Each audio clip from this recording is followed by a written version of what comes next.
Now, they were given a list of 4. It was Carolina, Florida, Minnesota, Vegas. But from what I understand, it became pretty clear Brady's choice, and he had a no-move clause, was to go to Florida with his brother, Matthew. Alongside Alex and T-Bone on BK, there it is. It's over. Audio courtesy of Sportsnet. That's Elliot Friedman. Brady Tkachuk wanted to go to Florida all along, Alex. Remember when people were upset because we kept bringing up the Brady Tkachuk stuff for a couple of weeks? We were like, oh, this might be back again. And people were like, God, can you stop bringing up Brady Tkachuk? It's not going to happen. It happened, just not here. Happened. Well, yeah. And apparently, according to Jeremy Rutherford, who's at the Doug Armstrong presser today, Army said the Blues did inquire about Brady Tkachuk, as they should. Yep. Every team in the NHL should have at least called. And they were told, nope, not on our list. Oh, man, they even have his dad under their payroll. Well, get rid of him. He didn't help. A million different pieces of this to be interesting, Alex. And 314-399-9646, that's the Air Comfort Service text line to get involved in the show. You can check us out on YouTube as well at youtube.com/101ESPNSTL. I'm curious, though, you're a hockey guy. You guys did a new Last Minute Blues podcast earlier today. People can find that on the YouTube page later on this afternoon. What did you find most interesting about Brady Tkachuk going to Florida for a bunch of picks, all future assets, and Ottawa now saying they're turning their attention to the trade market to try to improve the roster for right now? They're not going into some kind of a rebuild. They're still trying to remain competitive. Honestly, it's not really a surprised reaction because it felt like it was going to happen with Brady Tkachuk. I think the more surprise would have happened now and not next year, because I thought that Ottawa, after making the playoffs first year, would have said, well, let's try and build on it, capitalize. Maybe Brady has a better year, and then we can try and get something with only 1 year left. But the fact that there's 2 years on his contract, a little surprising to me. Look, my reaction to this was the best Ottawa could do. I think the report from Michael Russo and Pierre LeBrun was that Minnesota must have offered a monster package to get him as well. He had no interest in going to Minnesota. This was a one-team trade list. Let's be real. They put out a 4-team list. He wasn't going to any of the other 3 teams. Here's what my tinfoil is. He went to Steve Staios, or Staios went to them and said, look, what's going on here? And he said, I want to go play for my brother. I'll listen to other offers, but Florida's where I want to go. And so they got the best offers that they could. These were the teams that were on his list. All of them, by the way, had Team USA ties. Slavin with Carolina, Eichel with Vegas, and then, of course, Minnesota with Boldy and Quinn Hughes and Bill Guerin. This was always about Matthew Tkachuk. And why I say Ottawa did the best that they could is because you got a top 10 pick back. And if I'm Ottawa, I'm looking at this of I'm trading Brady. I need to go get the best return possible. I think a lot of people were like, well, why didn't you get an NHL player back in return? They apparently tried, and Florida said no. Yeah. Turns out you were a fish in a barrel. They wanted an Anton Lundell, and they're like, yeah, we're not doing that because we want Brady, and you will get what we give you. And so they said the best return we can get is the 9th overall pick in this year's draft. What's going on here, buddy? I fell. You're good. Okay. 9th overall pick in this year's draft. So you can flip that and try and get something in return that's an NHL caliber from another team. If they would have accepted Minnesota's offer, Minnesota's offering a goaltender, a prospect who's 21 years old, and maybe a late first-round pick. That's not going to get you an NHL player. So Ottawa did as good as they could in this, in the situation that they were presented. But look, this was directed by Brady Tkachuk. He was going to Florida. He was going to play with his brother Matthew, and that was all Ottawa could do. What I'm about to say is probably not going to be popular with some portion of the St. Louis fan base here. I think Brady played him. That was my view on all of this. I didn't get the sense that he was going to stay in Ottawa. I mean, this is based upon public comments. This is based upon private reporting, not from me, but from other insiders in the game. And I don't think they had a choice here. I think they were put into a awful situation by their superstar caliber player who was the captain of the team, who did a podcast with his brother that put the team in a tough spot. And I'm going to guess the other players on that roster didn't take too kindly to some of the stuff that was surrounding the team. It felt like for the last 2 or 3 years, there was always speculation about their star player. That is not the case for some of these players around the NHL, man. There's not always questions about your future unless you invite that. And I think there was always some level of looking around on the part of Brady Tkachuk of, hey, the grass might be greener elsewhere. And some of that is because the grass is greener elsewhere. Like, Florida is in a great spot. And so if you're him, I don't blame you for wanting to go play with your brother in Miami for a team that is, I mean, arguably the most well-put-together team in the NHL. I don't blame you at all for having interest in going there and playing for that team. I will say, though, if you're the Senators or if you're a Senators fan today, I'd be furious that this is the way that everything played out. Absolutely livid. Like, if this exact same situation played out here in St. Louis, dude, we would be losing our minds that this is the way that everything went down. The dude had a press conference, 6 weeks ago, where he sat up there and said, I can't believe that this continues to be a conversation. It's super annoying. I hate that this is even in doubt. I have always remained committed to the Ottawa Senators. And then 6 weeks later, it comes out that he gave them, around that time, a 4-team trade list that ultimately he dictated. Actually, it's not even a real 4-team list. It's one. Mm-hmm. You can trade me to this team, or you can watch me walk in free agency in 2 years. That's brutal. That's absolutely brutal. So kudos to the Ottawa Senators for getting a few first-round picks and a second-round pick in return for this, because you were put into an absolute no-win proposition by Brady Tkachuk. It's weird. You were held hostage by your captain. That's what happened. It's weird to say his brother actually did better to Calgary than what Brady did to Ottawa, because Matthew gave a bigger list of teams to the Calgary Flames with 1 year left. But look, this does not look good on Brady Quinn. And I mean, he will be public enemy number one. He will be destroyed. And I do think there was a little Brady bit. Quinn. What did I say? Brady Quinn. Never You don't heard know of who him. Brady Quinn is? No. Is he good? Really? Oh, really? Wow, I'm surprised Former you don't know Notre that. Dame quarterback? Yeah. Oh, you actually named a real person? Yeah, no, there? I did. I was thinking Brady and Quinn Hughes at the same time. Anyway, he's going. There's a little bit of like Ottawa being like, look, we're going to trade you to the team, but at least you're in division so you can get booed as many times as possible. Like, the only justice you can get out of something like this. This is also like, yes, Brady did this to him. It's a dirty look. They got all the power, man. You're right. You give him a no-move clause. This is why, and I know people give him a lot of slack for it. When you give no-move clauses, the player has all of the power. And if you know a guy, because in my mind, I think they always knew Brady wasn't going to re-sign in Ottawa.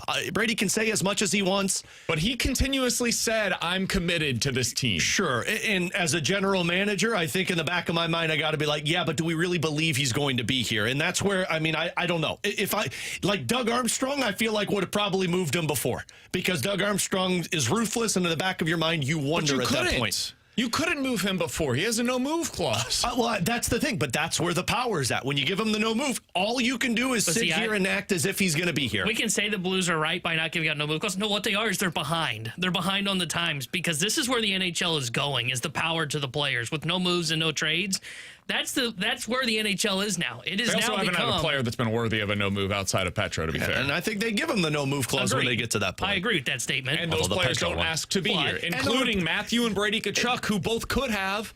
And Brady said no. Flat out said not interested in coming to St. Louis. That, to me, here locally, is one of the biggest headlines from the entire thing. Blues could have beat that package. Yeah. They had more to give than what Ottawa ultimately got in return from Florida. Yep. More picks, more prospects, more players that they could have given back to Ottawa. You think Ottawa would like to have Jordan Binnington right now? Because I bet you they would. They'd love to have a legit franchise caliber goalie. They got $8 million tied up in another goalie. Yeah, no doubt. But the player said not coming to St. Louis. And this goes back to the conversation we had with Chris Kerber, man. If Brady Tkachuk, who's from here, whose dad is on staff in St. Louis, is saying no to playing here because he has better alternatives elsewhere, including playing with his brother, which is not a small Could have had that in piece St. of this. Louis if you want to go back in time with that. How are they getting these stars to come to St. Louis? And honestly, this whole thing is having me revisit my takes on the Major League Baseball cap. Because my whole thing with Major League Baseball is that this stuff's happening in the sport because it's uncapped. Well, it's also happening in the NBA, and it's happening in the NHL, and they both have a cap system. So it's legitimately having me do some mental gymnastics, because I've always been in favor lately of a cap in Major League Baseball. And now that I'm seeing what's going on in the NHL, maybe that's not going to actually fix the problems that Major League Baseball is running into right now. Well, it's not, because you get the players the power. The players have the power no matter what when they get these trade protections, and that's just where this is at right now. And I mean, look, I think people can be upset about the St. Louis and how it's not on there. He's a local kid. How could he not want to go? Guys, Brady Tkachuk for his entire career has played in the playoffs. Let me double check this math here. Twice, I believe, with the Ottawa Senators. Yeah, twice. He watched his brother for the last 4 years play in the Stanley Cup final in 3 of them and win 2 Stanley Cups. St. Louis is not in a position to win a Stanley Cup anytime soon. Like, that's not news to me. It shouldn't be news to anybody else. So why did he not accept a trade here? Because he wanted to go win a cup and he wanted to go play with his brother. If you wanted Brady Tkachuk in St. Louis, then Doug Armstrong should have acquired Matthew. Because at that time, you're probably more competitive. Not probably. You are more competitive than you're at right now. I'm not convinced that Matthew wanted to come here. They were on his list, and he was willing to go there. We can say that. Carolina was on Brady Tkachuk's list. Minnesota was on Brady Tkachuk's list. And I think he would have accepted to go there. It sure sounds like the answer was no. Minnesota apparently had a bigger offer on the table, and Brady said, I want to go to Florida. So, like, these lists aren't worth the piece of paper that they're written on, apparently. It was basically told to Ottawa, according to all the reporting that's out there, I'm going to Florida.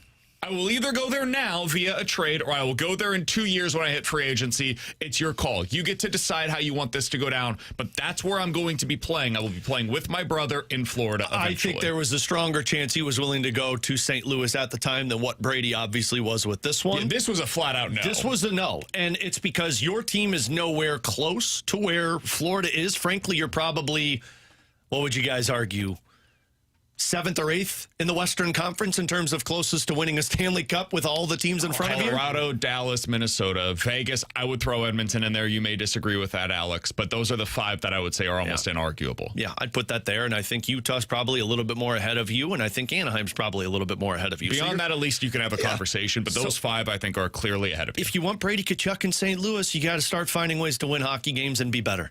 I mean, that's the only thing about this. So I get the frustration that St. Louis isn't on the list, and you're right, BK. That really is the biggest story from this, in my opinion, is kid didn't want to come to his hometown where he was born and his dad is a part of the organization. Yeah, if not him, then who? Yeah, because you're not going to get anybody here. Now, it's not even about the taxes for me. Like, you got to start with being competitive first, and that's where the Blues really need to figure out their own stuff. Alongside Alex and T-Bone, I'm BK, 314-399-9646. That is the Air Comfort Service text line to get involved in the show. You can check us out on YouTube, as always, at youtube.com/101ESPN STL. By the way, kudos to Doug Armstrong. He told us a month ago, hey, about June 20th, that's when you can expect the trade winds to start blowing. Boy, we got to June 20th, and suddenly the entire NHL was lit ablaze. Like you heard it from Keith. It was crazy. I know LeBron reported in his piece on The Athletic today, and I was texted over the weekend by somebody who said, be prepared because this is going to be a wild, crazy summer. So get ready for it. Do you think Dylan Larkin gets traded?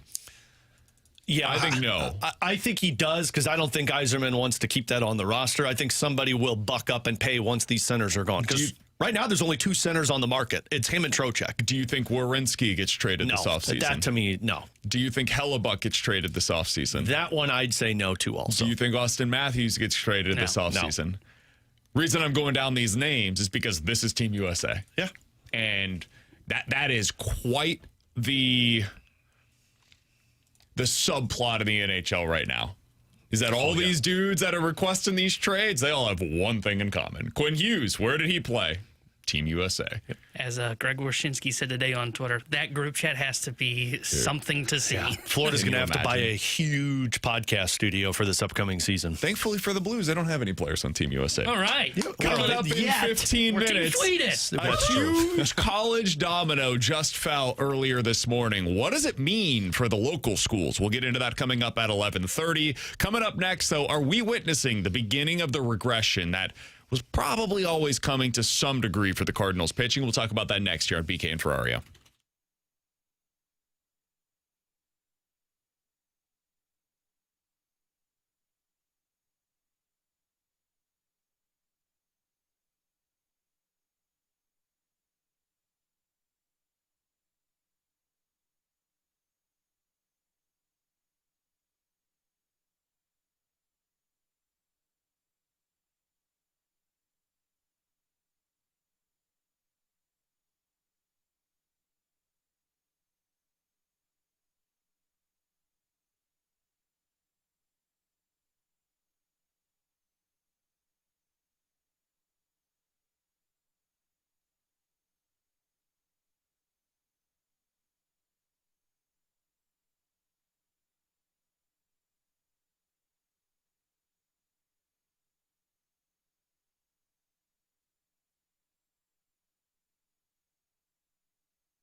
You knew something weird was going to happen this weekend in Kansas City. I was in attendance for that game on Friday night, Alex. Boy, It was weird. that was somehow the most normal of the 3 games that were played at Kauffman Stadium. You were in Alongside the Alex city, and T-Bone, I'm BK. It's BK and Ferrario here on 101 ESPN. Cardinals starters against the Royals in this series. Alex, Matthew Liberatore, 1 2/3 innings, 5 earned runs. Michael McGreevy, the quote-unquote good start of the weekend, 5 innings, 5 earned. And then there was Dustin May yesterday, who went all of 2 innings and gave up 6 earned runs. In total, this is for the 3 starters combined against the Royals over the 3-game series. 8 2/3 innings, couldn't even complete 1 full game. 21 hits allowed, 16 earned runs, 6 strikeouts, 2 walks.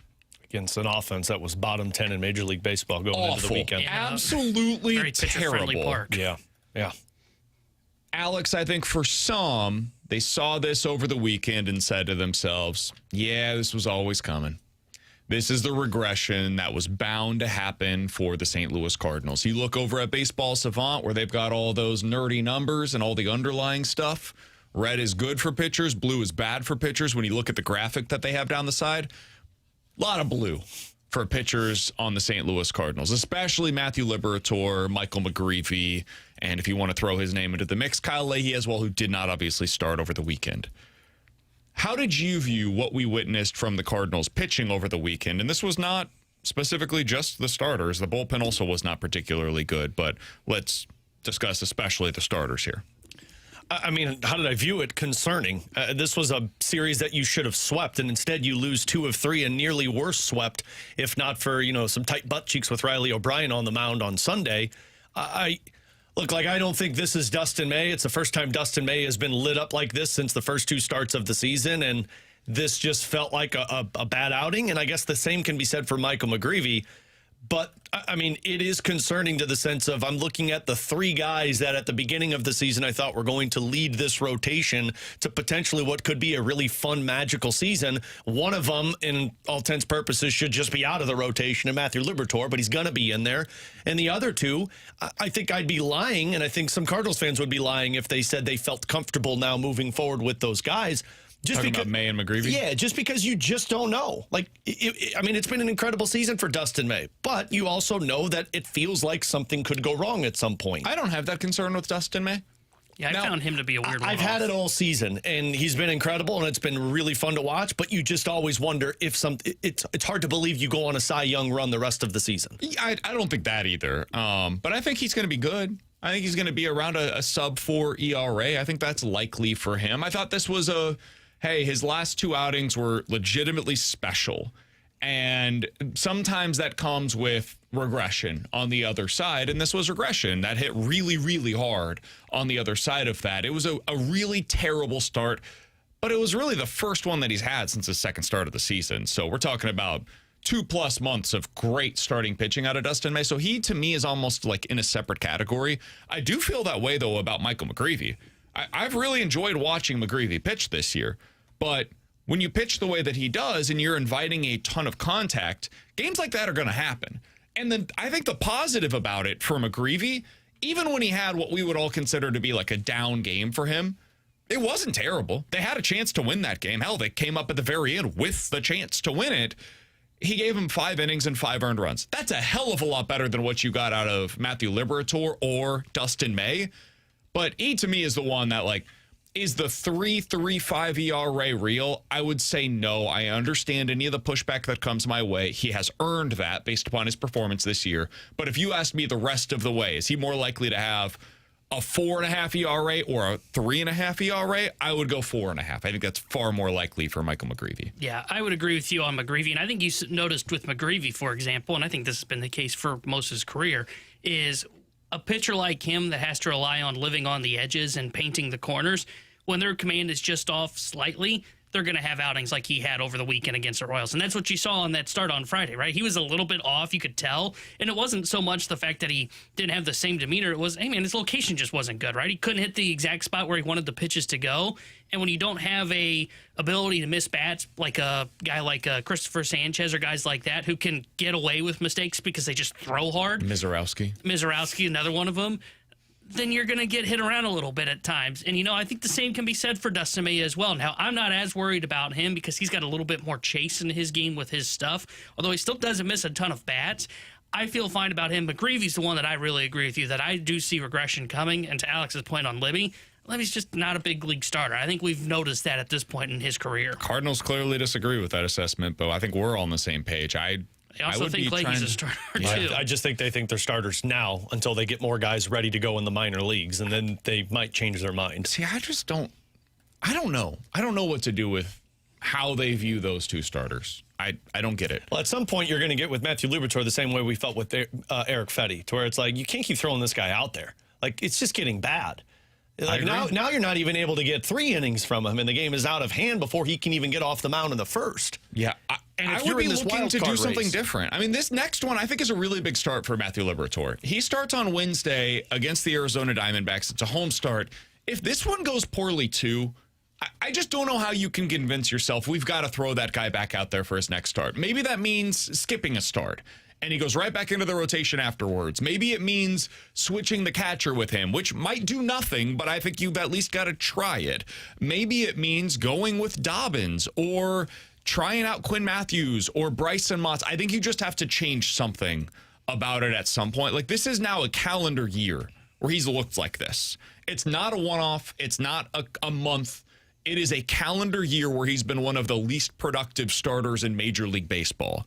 At some point, you've got to turn your attention to something new. And I know what they've said in the past is, yeah, but if we do that, who do we then turn to? Like, who becomes our number 6 starter? You've got enough depth now where you've got 3 starters at the minor league level that I think you could at least convince yourself are intriguing or good options as depth starters. Bryson Motts has already taken a start this year. You've seen a start so far, a couple of them, from Hunter Dobbins, who you clearly trust at the big league level. And Quinn Matthews has proven enough at this point at the AAA level to be worthy of that 7th starter moniker.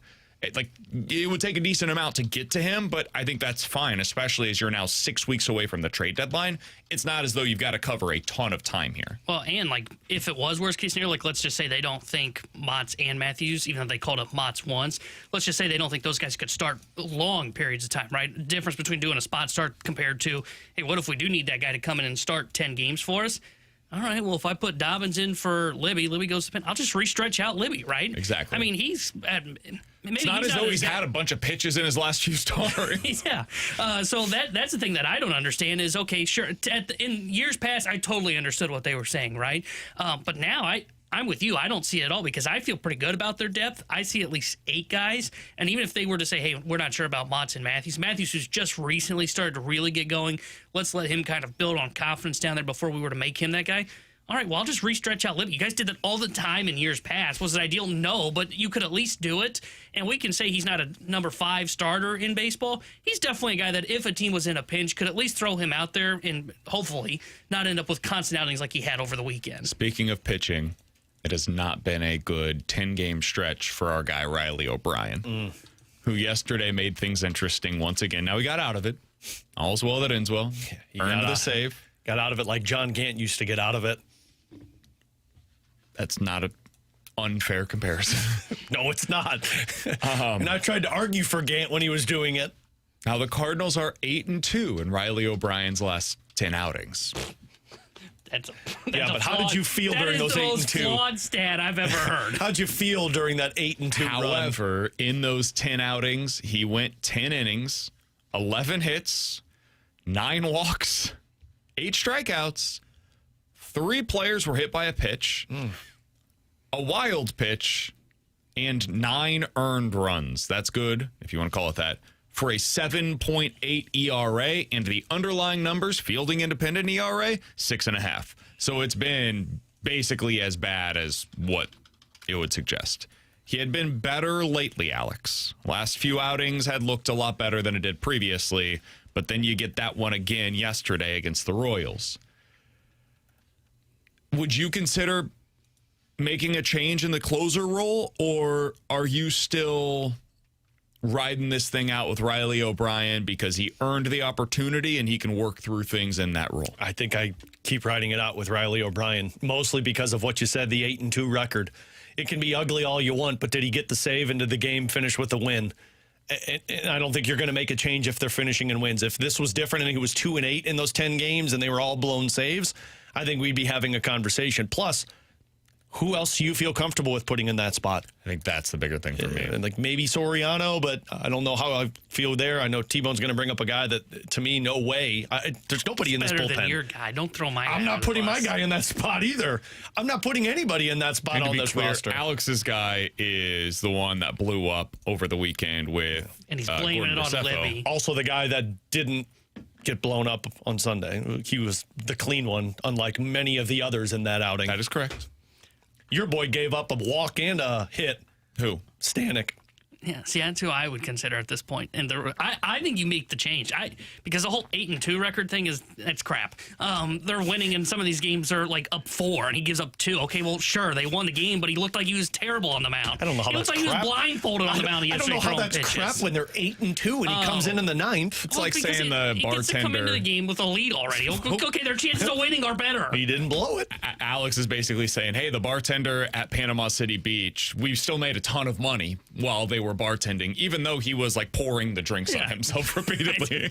I don't care. People about care. A lot of money, that. though. I don't care. He just doesn't look like he's confident what he's throwing, right? That's the biggest thing for me, right? Is like you go out there yesterday, it looked like he was like shaking when he was throwing pitches because he clearly has no feel for what these things are doing right now. His fastball doesn't look as good. He clearly has no feel for his breaking ball. And it's not like this is a Ryan Helsley, a guy that's been a closer in the past, right? He was a journeyman reliever for the first couple years of his career. So I would pull him for the time being. That doesn't mean I'm never going back to him, right? You can put him back into it, but I think right now he just needs lower leverage spots to just try and regain some confidence. So I would turn to, I get it, the bullpen's been bad really for the month of June, so there aren't a lot of great answers back there. I would go to Soriano or Stanek. And the reason I like Stanek, he's 3 true outcomes, right? He either strikes guys out, he walks them, or he allows a home run. But other than that, he doesn't allow a ton of base runners if he doesn't do it himself. What other outcomes are there from those 3 true outcomes? There's a hit. You can give up a single. That's true. He has not, by the way, walked a batter. I was shocked by this. I had to check it like 7 different times. He has not walked anyone this month, which feels impossible. Somehow it's real. He's got the best giving up swing like and miss 5 stuff in the home runs, bullpen. though. Yeah. His fastball, his stuff is unbelievable when he can command it. If I felt better about Stanek, and I get it, T-Bone, he's been much better lately. He had basically one bad outing. I would stick with O'Brien for now. I don't feel good about it, but I don't know that there's really a viable alternative. And if you like the guy to me that would make the most sense in that role would be George Soriano. But the league seems to be adjusting to him a bit right now, and we'll see how that all goes. I'm not super confident in him as a closer either. I would just trust Riley O'Brien right now in that role. From the 618, are the underlying numbers more important than the results for players? In terms of what you've done, like if we're evaluating what they have already accomplished, no. The results for those players is more important. If we're projecting forward on what they're going to be, yes, I will use the underlying numbers because it will suggest what's likely to happen in the future if they continue to perform this way. So that's the way that I would kind of view those things. Is looking back is an evaluation of what's already taken place. The results matter. Looking forward and projecting what's likely to come is more of looking at the underlying numbers for me. That's the way that I personally view it. And I lean I lean a little bit more into the underlying numbers for bullpen arms because small sample size, even a bullpen arm that goes like a full season, for example, covers 70 innings. Well, you're talking about having to go 2 full seasons before you know what like a starter's workload looks like in terms of how that gives you a bulk sample size. So I do think underlying metrics tell a little bit more on bullpen arms because it only takes, as we've seen in the past, 1 bad inning to inflate an ERA for a reliever, and it takes months to try and shave that back down. We just talked about Michael McGreevy, right? Michael McGreevy's underlying numbers suggest this is going to have serious regression. Michael McGreevy has thrown 83 innings this year. He's got a 3.35 ERA. If he were a bullpen arm, that would be his entire year. The odds of there are not very many bullpen arms that will throw more innings than what Michael McGreevy is at today. So he could have ended the regular season with that outing, with those numbers, and we'd look at it and be like, hot damn, 3.5 ERA. What a year for Michael McGreevy. And then you would look at it in the offseason and you would ask, do you guys want to sign Michael McGreevy potentially? Like if he was a free agent. And we would all look at that and say, regression's coming for that dude. So that's what we're talking about here, is what's likely to come versus what has already happened. They're two different conversations, and sometimes they can get a little muddied. All right, alongside Alex and T-Bone, I'm BK. In 15 minutes, we'll get into questions and answers. But next, huge college coaching news just took place in the basketball world. What does it mean here locally? Apparently less than what we feared. We'll talk about it next here on 101 ESPN.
Tanner Henderickson here with a Sports Center update brought to you by Saliga Heating and Cooling. Cardinals salvage a game in their 3-game set in KC yesterday with a win 12-10. They start a 4-game set at home tonight with the Arizona Diamondbacks. Merrill Kelly will get the start for Arizona.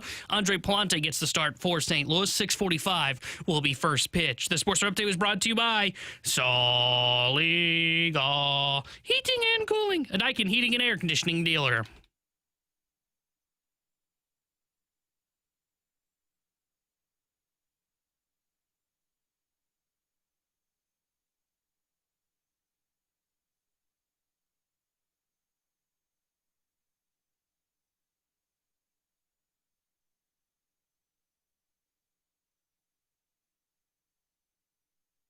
Dusty May has won everywhere he's been. He was at Florida Atlantic, took him to the Final Four, got the job at Michigan, and 2 years in, won the national championship. And now he's gone. Dusty May, the former Michigan head coach, is now the head coach of the Dallas Mavericks. Alongside Alex and T-Bone, I'm BK. It's BK and Ferrario here on 101 ESPN. Huge news in college basketball earlier today, Alex, as it was announced that he would be taking that job. And I wondered, okay, what's this mean for Michigan? Who are they going to hire as their new head coach? Because, man, it's late June. College basketball, the transfer portal has been over for, what, a month now? 2 months? And the recruiting cycle has been over for even longer than that. So Michigan's in a really tough spot here, and I don't blame Dusty May. This is when the job was available. Like, there's nothing you could do. The NBA cycle is different than college basketball's cycle. He decided he wants to go coach with one of the best young players in Cooper Flagg in the NBA, so God bless him. One of the guys that would have been a pretty obvious candidate at Michigan was SLU head coach Josh Schertz. How dare you? He's very tight with Dusty May. They're good friends. They played against one another in the NCAA tournament this year, and SLU gave them basically as good of a game as anybody else in the tournament this season. So it would have made some sense. But Pete Thamel of ESPN.com is now reporting that Michigan's working toward hiring Mike Boynton Jr. as their interim head coach. For those unfamiliar, he previously was a head coach at Oklahoma State and was basically a 500 coach there. My guess, this is just to keep the roster. That's what I was thinking. They've got to find a way, because these players at Michigan have 15 days to determine, are you going to go elsewhere or are you going to stick at Michigan? Which means Michigan has 15 days to make sure they keep all these dudes internally. Yeah, no pressure. If you hire somebody outside, well, good luck. Losing them. If you hire somebody that's already one of their lead recruiters, maybe they're more likely to stay. And frankly, there's not a whole lot of alternatives. I would imagine most places have spent all their money on their current roster. So I think it's probably the right decision by Michigan. I also wonder, though, if this is going to be the landing spot for Josh Schertz this time next year, Alex. How did you feel when you saw the news earlier today? Surprised, I guess, because for how successful Michigan has been. But, I mean, it also makes sense when you get an NBA job, man, you take that opportunity no matter what.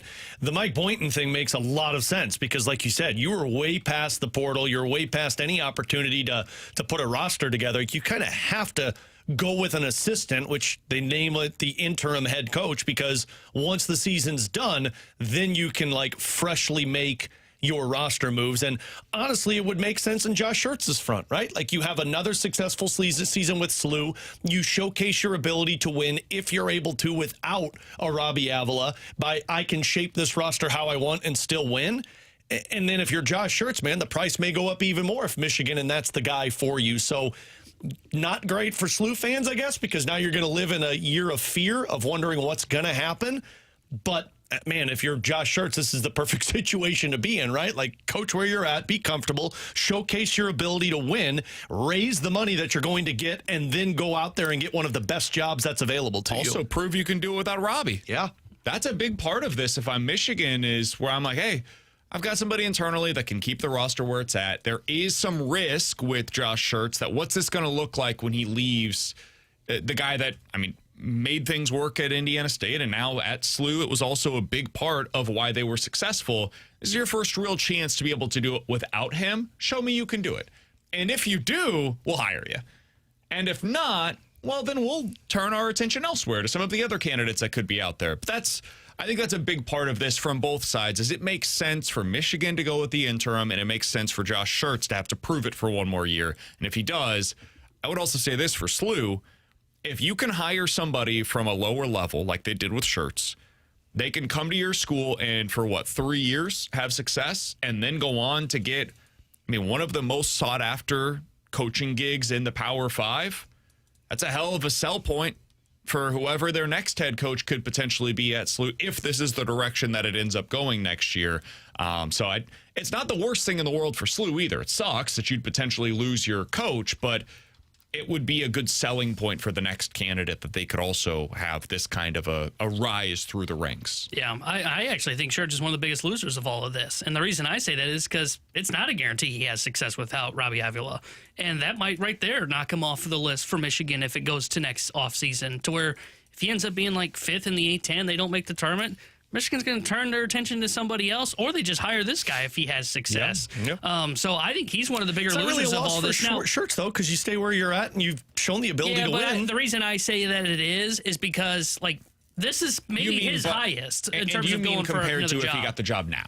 Yeah, exactly. Because like right now, if you're him and if you did have interest in this Michigan job, which I don't know if he did or didn't, it'd be his resume is at like potentially the highest it's ever going to be. And let's be real, he'd be crazy not to. Yeah. This is a team that just came off of a national championship. They've shown Still the has a willingness. national championship roster. And I don't think he's got any control over that because of what we talked about. Like, Michigan has to keep their roster intact. And if you hire a coach, you're potentially losing multiple guys off of your team. No doubt.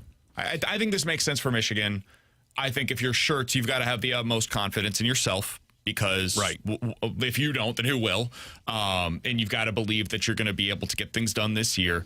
But, yeah, it's shocking news in college basketball. Dusty May, do you guys think it'll work for him in the NBA? Very few college coaches do I have confidence they'll translate. I think he's got a real chance to do so. I think he's special. And he's unique in the way that he goes about it. The college game has never been more similar than it is right now to the NBA game. I think it could translate. Now, I don't know if how the roster will be, NBA coaches. It's all dependent upon do you have the guys or not. But I think him as a coach, it's a really good hire by the Dallas Mavericks. Yeah, I like it. I think it's a good fit because I don't view him. I think where the problem comes when it comes to college coaches that translate to the professional level. I think there's a good example of this in San Francisco in baseball right now. They think they can just kind of be the guy and run the show, right? That they can be the face of the franchise. And that's not the case when you go up to the pros, right? You have to have success with the roster that a GM builds. And your job's not so much to coach those guys. It's to, hey, I just got to make sure this guy's happy, and then we'll see where we go from there. I think he's more like Brad Stevens. I don't know if he'll have the success of Brad Stevens as he did as a coach when he translated to the NBA. But I don't get the sense that he's like some hard ass that's going to push the players. He's more, I'm going to work with you. I'm going to be kind of the overseer of the program, and we're going to have success together. So I think it will work in Dallas if the GM helps him out and does the right roster building. Alongside Alex and T1, I'm BK. Big news in the sports media world as ESPN has announced that after hosting more than 5,500 editions of SportsCenter, legendary anchor Linda Cohn is retiring from ESPN a week from tomorrow. Linda Cohn, last show will be coming up on June 30th. More anchored SportsCenters than anybody in history. Her final appearance on the show will be this Friday, June the 26th. Alex, this is, I mean, for us, I grew up the I grew end up of with an Linda. era, Yeah. legitimately. She is somebody that, like, I would get home from school and you flip on ESPN and you've got PTI, Around the Horn, and then you'd watch SportsCenter, right? Or you watch in the morning and it's SportsCenter. And Linda Cohn was just like a part of your childhood. Yep. It felt as though she was almost somebody that would narrate the sports that you consumed as a fan. And I would imagine for you can tell me if I'm wrong on this, she was one of the very few people on ESPN that actually held a connection for hockey, which was obviously a big part of your childhood. For me, less so, but very few people on ESPN were willing and interested to talk about hockey. She always had that tie as well. Yeah, her and Steve Levy were the hockey ties for me on SportsCenter, and there's just not a lot of hockey on SportsCenter other than, top 10 and things like that. But, she would have actual conversation. She would be there during Stanley Cup playoffs, and you'd hear her interviewing players or talking with coaches. So my mornings were Linda Cohn because I'd wake up before school, 6 a.m. while I'm eating breakfast, and I'm watching SportsCenter, and it's her, it's Stuart Scott, it's Dan Patrick, it's just that slew of just legendary broadcasters. And I think it's really cool that we had the chance to interview her. What was it, two or three playoff runs ago when the Blues were in it? We got the chance to talk with her. So congrats to her. But yeah, man, that's my childhood right there, watching her on SportsCenter. And like you said, the hockey ties is even bigger. Alongside Alex and T-Bone, I'm BK. We've got questions and answers coming up next.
314-399-9646. That's the Air Comfort Service text line for questions and answers from the 314. BK, I'm curious. I know you just took a trip to KC this weekend. Considering that Chicago, Memphis, Nashville, Louisville, Indy, and Kansas City are all about 4 hours away, would you consider those drives to be a, quote, short trip, end quote? I do, but most of my friends do not. I would say anything 4 hours or below is something that I would consider to be a short trip that I would be more than happy to do over a weekend. Leave on Friday, get back on Sunday. 4 hours or less driving, I could do that. Yeah, that's where I'm at as well. Anything above that, though? Yeah. 4 hours is my cutoff. And out of curiosity, your friends that don't view that as a short trip, it's probably because they don't have kids. And they'd rather not be in a car for that long. They'd rather just fly. To whereas a 4 hour trip where I don't have to deal with the hassle of a flight, I can handle 4 hours in a car with my kids. I can make 4 hours work because, like, we did this on Friday. We waited for Luca's nap time until we got in the car. So he slept the first 2 hours of the trip. And then the second 2 hours of the trip, he watched Coco. Yeah. That's easy. Yeah. I don't want him sitting on a phone, though, for 6 hours in our back seat. Yeah. I would prefer to avoid that if possible. My kids get motion sick, too, so I can't even do videos in the car. Yeah. They get the last time we tried it, she vomited everywhere. So yeah, we got one movie and a nap in, and we were good. And then on the way back, we left at like 9:30 p.m. on Saturday night. So we drove overnight, and he fell asleep in the first 15 minutes, and then the whole ride. Sleep the entire time. 4 hours is like Michigan. When we do that, that's about a 6 hour drive. That's fine because we like the trip and you can't really fly there. That's probably too much for me. Yeah. Like 6 is like I can't do that, which is funny because I'm still trying to convince my wife to drive to Disney instead of fly. Oh God! But it's mostly because I hate flying, and we would make it like a extra long trip to where we'd stop a couple of places on the way, but that's she is not in on it. That's what my family did growing up. Yeah, my mom would always say, we can stop at all these other places. Like, can we just fly to the main attraction? She's out on it, and it's only because I'm trying to save the money on the flight, which in retrospect, I'm probably going to be spending it no matter what. I don't hate driving without a kid. Once we had Luca, I'm out. Same. I'll drive as long as I need to with the car if I'm by myself. I can drive to the Smoky Mountains, no problem. That's like a 14-hour-ish drive. I've tried to convince buddies to go to Vegas, and they won't do that drive with me. Oh, wait, I'm not driving. I'll fly. I'll meet you there. From the 314, guys, do you think Robbie Avila will get drafted this week, or does he sign undrafted with a free agent, or as a free agent with a team? I do not think he will get drafted. Yeah, I say he signs as a free agent. Yeah, I think he's not going to get drafted. He'll probably sign one of those summer league deals, go play in that tournament, and then see if he can earn a G League contract from My guess is Robbie Avila is going to have a really good career overseas. And that is not to diminish anything that he is as a player. You can legitimately have an excellent career, make a lot of money, and live in some of the most beautiful places in the world while playing overseas. And I think that's what his future probably And the holds. good thing for him is go play a couple of years overseas and then argue that you have a year left of eligibility and the NCAA will let you back in. From that. The 573, who says no? Parayko, Suter, and 29 for Shane Pinto and 9. The Ottawa Senators might not even pick up that call. Yeah. They don't need a defenseman, and they certainly don't want Suter. Also, like that, Parayko, Suter, and 29 might still not get it done for Shane Pinto. I was told Shane yesterday. Pinto plus 9? No chance. I was told yesterday by somebody with the Ottawa Senators that now that Tkachuk is gone, it's even less likely that they want to move Pinto or Cousins because they need as much talent as possible.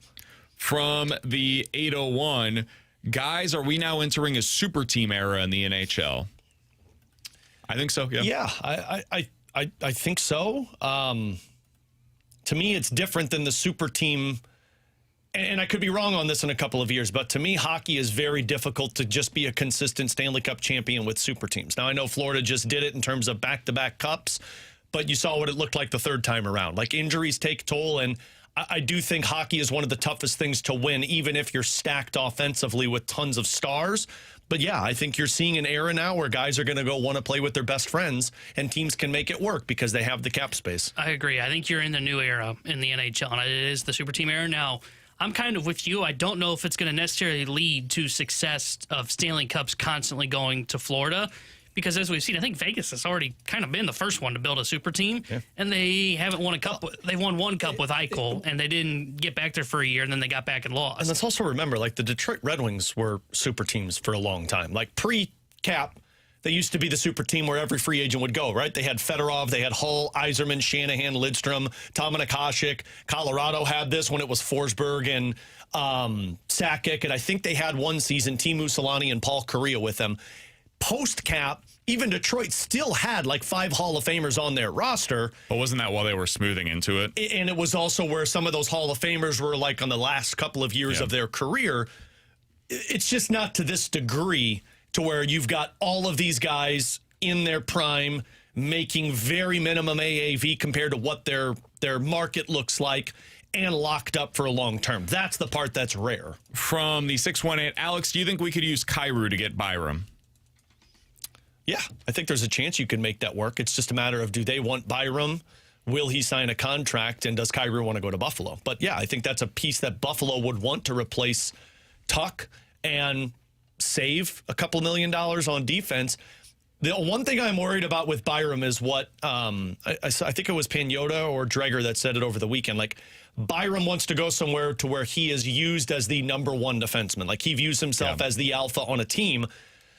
Maybe they use him as the number one, but if he comes here, he's below Broberg unless he's a right shot defenseman. I think he play on the right side. He can. I don't think he's good on the right side. I think he's better on the left side. But hasn't he been playing primarily on the right in Buffalo? Yeah, and this was the first year where I think they looked at it as he was good, and he's not great defensively. No, I hear you, but I think that would be the plan here in St. Louis. I mean, you would, but it's a matter of, is that what he wants? Does he want to play on the right side? Would he rather play on the left? Does he want to be the alpha on the number one power play? So, but yeah, I think in this fantasy world that I've lived in, I think I'd like to see the Blues make a push for Pettersson and also make a push for Byram. Last one here from Dirk Diggler's unit. Are you guys still against trying to extend J.J. Wetherholt early? I've never been against doing so, but I just don't think it's necessary for the Blues. You have him tied up into his age 29 season. So right now, I would still be saying I don't think it's necessary to extend him while you've got him on his current contracts. But I get why anybody would want to. He's a really, really good baseball player, and if you could lock him up for the next 10 years, I totally understand why you would do so. I just don't think it's necessary. Yeah, I agree. I don't think you have to because you're getting all those age 20 years in through the arbitration process. So there's no need to extend him and pay for those years that are in the 30s. Is he going to be a guy that outprices himself from the Cardinals? I don't think so. Now, if he keeps putting together war seasons like this, he's going to get a pretty penny, but I think you're fine with that. I think the guy that is most likely to get the contract extension, we've talked about this in the past, is Jordan Walker or Alec Burleson. I think those guys are more extension candidates than J.J. Wetherholt. Yeah, I agree with that. I'm not going to be mad if they give Wetherholt a contract extension. I'm just not going to be sitting here saying they have to give him a contract extension. I'm trying to think of who the closest comparison would be for the kind of player that he is. I don't really know who it is. Terang, maybe? But Terang's not got a deal. Yeah. He's just such a unique player in that he does everything really well. If you had to say what his best asset is right now, what his best ability is as a player, what do you think it would be? On base? Like a batter's eye? I actually think it might be his defense. Might be. Maybe. I think it's his batter's eye, man. I think it's one of those two. I think how he works that strike zone and forces guys to pitch to him to make mistakes is how he makes it so good. It reminds me of young Matt Carpenter, but Matt Carpenter wasn't this good defensively. Because Carp was a guy that would dictate the count, right? He would make the pitchers do what he wanted them to do. Carp was fine at second base, though. Yeah, but they moved him around when so they much. moved him to third, it was awful. He didn't have this kind of range, I don't remember, at second base, though. I think didn't have to use it, though, because of the shift. Well, that's true. They could keep him where they needed him. But, I thought he was always fine at second base. It's when they put him at third where it was like, this is awful. Painful throwing over there. But it was also his first baseman was Jose Martinez. So, what do you expect? Well, yeah. It's not like he had somebody to help cover some of the warts for him. Maybe Jose Martinez would be the closest thing. What? Jose Martinez. Jose Ramirez. Jose Martinez was not a But he doesn't have the power. Ramirez has had seasons where he's close to 40 home runs, and I don't think that's in the range of outcomes for him. Dude, I don't even know anymore. If people make mistakes, Wetherholt will make them pay, and I don't know, maybe somebody does do that multiple times in a season. Second base version of Matt Chapman? I don't think that would be him either. I don't know. I don't know what the comparison is for him. He's just a unicorn. really unique player. Yeah, Alex, you're right. He's kind of a unicorn. Which is a good thing to have. It's a hell of a player, honestly. We'll talk a little bit more about this coming up in the 12 o'clock hour. Also, we'll hear from you at 314-399-9646 and on the YouTube chat at youtube.com/101ESPNSTL. Coming up next, who is the best trade option for the Blues this offseason? Alex has one name that he just can't get out of his mind. We'll talk about that next year on 101 ESPN.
All right, so what's the best trade possibility for the Blues this offseason? We now know it's going to be pretty busy out there, Alex. It's wild out there. We've already seen Ross Colton get dealt. I know that was the big headliner for everybody. Just a dagger for us, man. 5 years ago, you and I would have been high-fiving for the entire show.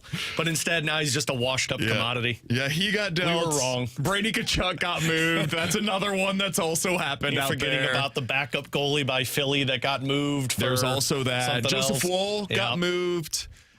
And it sure seems as though there's going to be a lot more movement. I don't know if Jason Robertson is for sure getting dealt, but it seems very possible at this point that he does. I think Dallas is starting to warm up to the mindset of like, hey, we're vulnerable with this offer sheet. Do we want to lose Bork or do we want to lose Robertson for nothing? Yeah, or do we trade him before we lose either of these two guys? Which honestly, if I'm them, I kind of wonder if I let somebody offer sheet it because I get 4 first-round picks in return. Potentially. The problem with that, though, is it's on their terms. And what I mean by that is their timeline.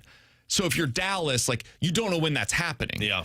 And teams might wait, like the Blues did, until closer to the end of the offseason. And now if you're Dallas, you've kind of had your team assembled. Yeah. You're just waiting and waiting and waiting. Well, and there's also a chance. And now you lose this guy for future assets when you're trying to win right now. And they could force Dallas into, Dallas signs all the other pieces and says, well, somebody will offer sheet him for $12 million. And they don't have any cap space to make it work. And they offer sheet him for like $8 million. And then tell them, hey, you get 1 year at 8, and then we're going to give you 14 for the next 7. Exactly. Yeah. So there's a bunch of players available. We haven't mentioned Dylan Larkin. We haven't mentioned Hellebuck or Werenski. Basically, go look at Team USA's rosters, see how much term they have left. If it's fewer than 3 years, there's a decent chance they're going to be on the move this offseason. Somebody's got a picture of that Team USA, and it's just got darts shot onto each player's face that's been traded away. So, Alex, for you, if you were in Doug Armstrong's shoes or Alexander Steen's shoes, depending on the time of when it takes place, what's the move that you just can't get off your mind and you're thinking to yourself, this is the best case scenario for them this offseason? I hate that I'm saying this, and we talked about it last week. It's Elias Pettersson. And the only reason I'm saying it is because the center market is starting to really dwindle. Like, it is starting to get smaller and smaller from where it was. Like I said it a little bit ago, Ottawa's insider basically told me, like, they're not willing to move any of their centers anymore. All right, so crossed Pinto and Cousins off of the list. There's no appetite for Seattle to move Matty Beniers. They want to move Shane Wright. I like Shane Wright. I don't know if I like him at the cost that they're wanting him at. And then Mason McTavish's name is out there. And I'm very skeptical of Mason McTavish. Plus, I don't think you're going to get Mason McTavish for cheap. And then you've got Dylan Larkin, who doesn't make sense for the timeline. Vincent Trocheck, who doesn't make sense for the timeline. Like, I'm going through all of this list of centers, and you're crossing each one off. And then I get to Elias Pettersson, and he's 27. It sounds like the willingness of them eating $2 to $3 million so I can get him for $8.6 million for the next 6 years. And I don't think it's going to cost you a whole lot. So I personally believe, and I have maintained this stance all off season, you've got to upgrade the center position. I feel like you have to start progressing this thing to where bring somebody in that makes everyone else around the team continue to develop. Bring talent to upgrade the talent that you have within your pipeline. And to me, that's Pettersson. And if we're talking about trading the 29th overall pick and a second-tier defensive prospect on your roster for a guy that could be a 100-point player, and I think that's the best-case scenario for the Blues. T-Bone, who is that guy for you? Is there one that stands out among the rest? I don't think there's a guy that stands out to me, honestly, of like, okay, they really need to go out and get this guy. I think they need to be flexible and open to all options. And I think one of them, now it's the one I least prefer probably, although it might be ahead of acquiring Pettersson, because I just think he's a problem in the locker room that you're going to live to regret. I'm still open-minded to running it back potentially with this team, right? Like, if you look at the center market. Welcome aboard, big guy. If you look at the center market, like, if my options are Pettersson or run it back, I would personally run it back. I see Pettersson as a problem. Way. I think Pettersson's a problem. Look at what happened in Vancouver. I think running it back is a problem. I have no faith in the locker room's going to be able to take this guy and we're going to be able to guide him to our ship. No way. I have no faith. How many years we've been talking about the locker room as a problem for the last, 5 years I've been here. So there's not one option that I'm looking at saying, okay, they're desperate. They have to make that move. I think they have to be flexible and open to literally about anything, including running it back for next season. I've got a list here of players that have at least been mentioned as potential trade candidates that make some amount of sense for the St. Louis Blues this offseason. Now, this is like scale of 1 to 10, could be a 1, might be a 10. But Bo Byram, Mason McTavish, Matthew Nyes, Jason Robertson, Simone Nimich, Jake DeBrusk, Alex, Elias Pettersson, Shane Wright, Tomas Hertl, Maverick Bork. That's like 12 names that I just read to you. And all of them, at some level, make some sense for the St. Louis Blues this offseason. Of those names that I mentioned, the two that I think would be most interesting are Bo Byram and Elias Pettersson. And the reason is because of the positions. If Bo Byram, and Alex, you made a fair point earlier, if he wants to play left side, I don't know that there's a spot for him here that would make all the sense as the number one guy, because you would be behind Broberg in the pecking order most likely here. But if he's willing to play the right side defensively and wants to play like on your top power play unit, there is an opening to be the dude, capital T, capital D, here in St. Louis. Now, it's going to cost you a lot. You're going to have to give up real capital to trade for him, and then you're going to have to pay him probably $10 million a year on a long-term deal. And there's not a whole lot of history of him being a $10 million caliber of player, but getting a player with his pedigree and his upside is nearly impossible as a defenseman at his age. So I find him to be really interesting. And then the number one thing that every team in the NHL is desperate for is a legit top six center with the ability to post a point per game. And say what you will, and T-Bone, everything you said is totally fair about Elias Pettersson. That dude has that kind of potential. He's big. He has a history of playing a two-way game that translates into the postseason. He's put up 80-plus points, 100-plus points in a season, and he can score, and he can distribute, and he's a hell of a shot on the power play as well. You add that to this team, I think it makes them really interesting right away. So if you could get one of Bo Byram and or Elias Pettersson on this roster, I'd be fine with either of them. Those are the two, though, that I can't stop thinking about. Yeah, and I think you can convince Byram, even if you can't tell him, like, hey, you're not going to be playing 5-on-5 in the top pair and you want to be the lefty. You can still convince a guy that you're the dude because you're going to get number one power play time and you're still going to be playing the second most minutes because he's still going to play 20-plus. Yeah, because in this scenario, you're probably moving a Lindstein to a different team because you're just no development. Or maybe he could be a third pair and Cam Fowler, you're out. Yeah, and Cam Fowler's just the seventh defenseman that steps in. Or Fowler can play the right. Well, Fowler could play the right side too and have him on the third pair. Again, or you trade him, which I don't think is the worst thing. No, you can convince the Byram scenario to happen, and I do think the trade that makes sense because Buffalo's looking to upgrade offense. All of this comes back to where's Kyrou willing to go because you're starting to see the teams crossed off on this. Seattle's off. Now Ottawa's not the team there. So where does he want to go is a real question. Somebody just said, why does this team need to bring another center in? Why don't just run it back and let the young guys go? I'm not opposed to that. I just don't think you're making your young guys better by leaving a Pius Suter and a Dalibor Dvorsky and a Pavel Buchnevich as their center options. I would like to bring an upgrade to the center position to, one, create internal competition with Dalibor Dvorsky, and two, provide the opportunity to better the guys around them with confidence if you bring somebody that can help their offense. Can I say something on this real quick? Sure. Just because you're going young doesn't mean everybody has to be 23. Yeah. Elias Pettersson is 27 years old. This is not an old player. Look at Anaheim. Anaheim was going young, and they traded for Chris Kreider. They had another veteran winger on their wing, and they got Jacob Trouba and Radko Gudas. Like, they've got a ton of dudes that are 38-plus. It's something that also drives me nuts on the Cardinals side of things. Guys, not everybody has to be in their first 3 years of the big leagues. Like, you can go acquire somebody that's in their prime today. And Elias Pettersson, at least for all intents and purposes, should be in his prime right now.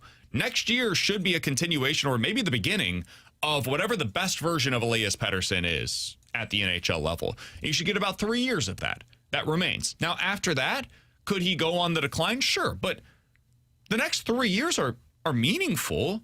Or do we think that it's going to take 5 years for the Blues to get good again? If so, well, then you've got other issues. Then you should be trading other pieces right off this roster if it's going to take 5 years. Parayko's got to go. Thomas has to go. Fowler should be gone. They shouldn't have re-signed Fowler, frankly, if that's what they thought the timeline would be. So the fact that they did tells me they think they can get good quicker than that, and Elias Pettersson should fit into that timeline, in my opinion. Yeah, I don't think there's anything wrong with going after. And also, Pettersson is in that window with the rest of these guys, and we presented it on Friday.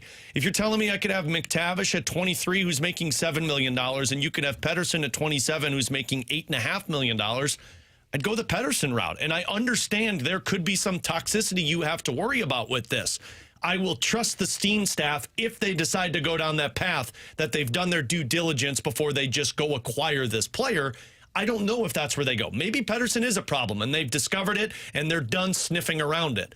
But I think if you can get him to the right headspace and believe that, hey, we can work with the off-ice stuff, we think he will work well in this organization with these coaches and these players in this front office, that's a 100-point upside that no other center in this free agency or draft or trade have the potential for. Also, as we have seen, this is the one way that you can get a player of this ilk.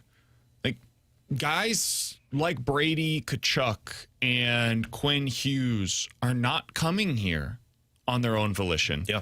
You either have to get some kind of a broken asset, a guy that has some rough edges to him. Maybe that's because of off-ice stuff where, like, hey, personality-wise, we're not totally sure, or contract, it's a bad deal that somebody, like, that's going to have to be part of it, or you draft him. And then you keep him here for the long term. But players aren't putting the Blues on their list right now in free agency, guys of this caliber. Yeah. And they're not doing so via trade. So if you want, you got to take chances. A really high-level player, this is the kind of risk that comes along with that.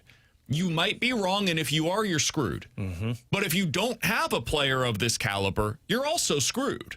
And you're not going to win at the highest level, which is everybody's goal. Like, Ryan O'Reilly was a risk for the St. Louis Blues. Let's not get that twisted. He had said he lost his love for the game of hockey. And the Blues decided, that's our guy. Now, they decided that because they said it's such a bad situation up there, everybody would lose their love of and appreciation for the game of hockey. They did. Jack Eichel lost it pretty quick. Is Vancouver similar? Is the situation so bad in Vancouver that that's what's really gone awry here? And if you get Elias Pettersson to a better situation in St. Louis with a bunch of his fellow Swedes, does that get it fixed? Yeah. That would be the bet that the Blues are making in this scenario. Yeah. And they better be right. You're going to have to take a chance at some point because, in my opinion, I don't think you can just continue to draft, develop, and say, well, these guys are going to continue to improve. At some point, you're going to have to bring in another talent to take your team to the next level, and it depends on what you want to risk it. Do you want to risk it for a trade that, yeah, you're bringing in a guy that you're stuck with moving forward? Or do you want to risk it by trading a higher commodity like a Jiricek and that player not working out, or risk it with a ton of money and not getting that guy? Because it's pretty obvious you're not landing free agency for the top echelon. You're going to have to trade or draft, and the Blues aren't bad enough to be picking in the top three. We just learned that this year. So if this team couldn't do it. Yeah, like if you don't believe it's going to be a 5-year rebuild and you're trading Thomas and Parayko, which the report from LeBrun is there's no appetite now for the Blues to trade Thomas, then you're still in that window. And yes, I still want Carbonneau and Jiricek and Stenberg and Neighbors and all these pieces to develop. But in my opinion, they can't develop to the level you need to get them to if Pius Suter and Dalibor Dvorsky are the centers around them. I do think you have to bring some talent, and I'm not trying to discredit what those guys can do, but I do think you need to have that high ceiling of a player with them. And to get that guy for a Blues team where they're at as an organization, you are going to have to take a risk at some point. From baseball, no, excuse me, I apologize. Where did it go? We got a bunch of texts in. It's because the people want Pettersson. Anyway, somebody said... Still out. Damn it, Tanner. Somebody said, oh, this is Starvin Marvin.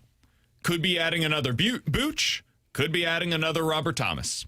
We'll find out together. That's it, yeah. That is truly what you're doing here. Honestly, when I heard that, I was like, are both of those negative? The Thomas is positive for the upside. Like, if you get this guy to work out well, you could have a second-line center at Robert Thomas's caliber. Yeah. Now, it may literally be Robert Thomas, or it could be, in this scenario, Elias Pettersson, who is producing like Robert Thomas, but on your second line.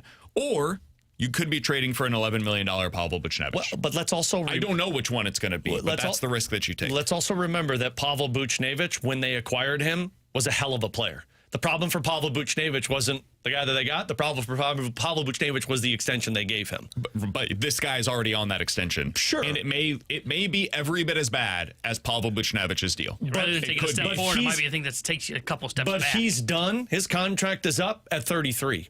You signed Pavel Buchnevich at 30 for what, a 5-year deal? Understood. The same kind of value could be there. Yeah. And I don't think they're acquiring Pettersson for the full contract either. The only way they're acquiring Pettersson is if Vancouver's eating money, which the report is there's an appetite to eat a couple mil if it gets to that point. But even if they do, over the last 2 years, he has 95 points. And that's basically what Pavel Buchnevich has become. 15 goals, 50 points per year. That's what Buch is. That's what Elias Pettersson has been over the last couple of seasons. So it's entirely possible you now have 2 of those on your roster and you're stuck with them for the next 3 to 5 years. That could be what you're lucking yourself into. If it goes badly, let's not understate this. There is a risk of this being the thing that tips things into the direction of you're going to be so bad that you will pick in the top 5. That is in play by trading for Elias Pettersson. Become the next Canucks. Yeah. Yeah, you start a rebuild. And in that scenario, you're so bad that you get into the top 3 or 5 picks, which to me is honestly maybe also worth the risk. Because you could also end up in that scenario. If you're that bad, Thomas is probably gone. Parayko's probably gone. Kyra's probably gone. And now you just trade all of those assets and you continue to accumulate more young talent. And now you are truly building for 3 to 5 years down the road, which would suck. But at least you picked a lane and you've determined, all right, this is the path. We'll see how this ends up going. That's the big bet that you could make. When you go all in, you could lose. That's the risk that exists if the Blues decide to go this direction. Yeah. Could have a big payoff. You could be broke. I'm risk adverse, so I'm out. Every team that wants to try and get to that cup level is going to take a risk at some point in their lifespan. Like, I mean, San Jose did this when they were in the stretch. I'd argue Edmonton did it when they gave some of those contract extensions to a lot of those guys, like Darnell Nurse. Vegas has taken risks on multiple players. Florida took some risks. Jack Eichel had his neck fused together. Yeah. Like, they weren't sure if he was going to be the same player anymore. But also their risk is like moving on from a goaltender. Like, you move on from Fleury, who looked like the guy for you, to Robin Lehner, and then you kept chasing it. Like, everybody takes risks at some point. It's just a matter of how much do you trust your front office and pro scouting staff, and second, how much do you trust your coaching staff? Coming up next, J.J. Wetherholt is legitimately putting together an all-time rookie year, not just for the Cardinals, but for all of Major League Baseball. We'll give you some of the details on that next here on 101 ESPN.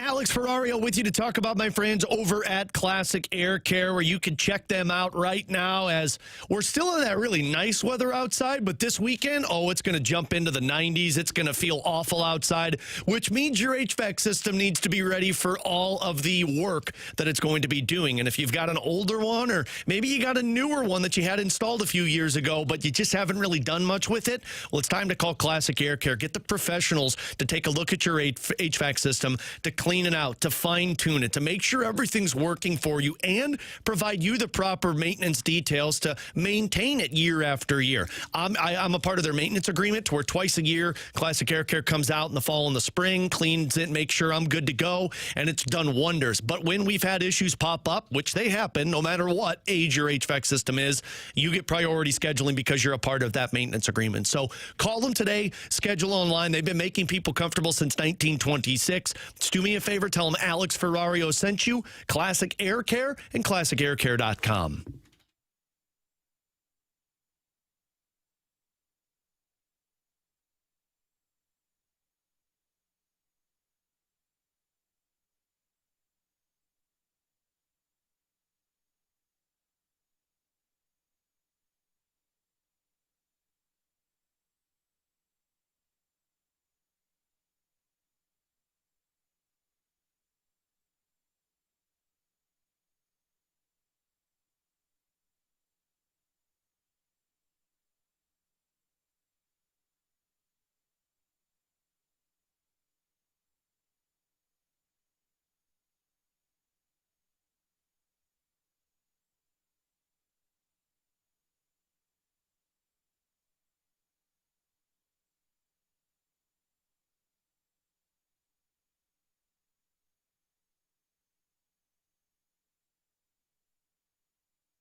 he drives one to deep right center. Back to the track. Meisner goes. Oh, Wetherholt lightning bolt. Alongside Alex and T-Bone on BK, that audio courtesy of Cardinals TV, as J.J. Wetherholt with not one but 2 home runs yesterday for the Cardinals. We are now not even halfway through the season. He has 12 home runs, 8 doubles. OPS is more than 25% above league average. It's nearing 800. And he's raised his on-base percentage to .370, Alex. This guy's putting together one hell of a rookie year. He is now the favorite to win NL Rookie of the Year, and it's not just by a small margin. You have to bet, like, typically these things are like on a scale of 100, right?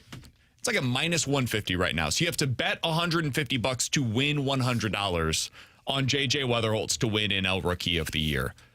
Alex, what are we seeing right now from J.J.? What's been your impression of him through the first half-ish of the season? I mean, to me, and it's a heavy label to put on him, but I feel like you're seeing a savior for the Cardinals kind of rebuild. I think he and Jordan Walker have been the 2 guys that have kind of saved the distaste for Cardinals fans, to where, like, I think coming into this season, there was just a lot of, this is going to be ugly. The season's going to turn out poorly. And now we're going to be 3 to 5 years of just bad baseball.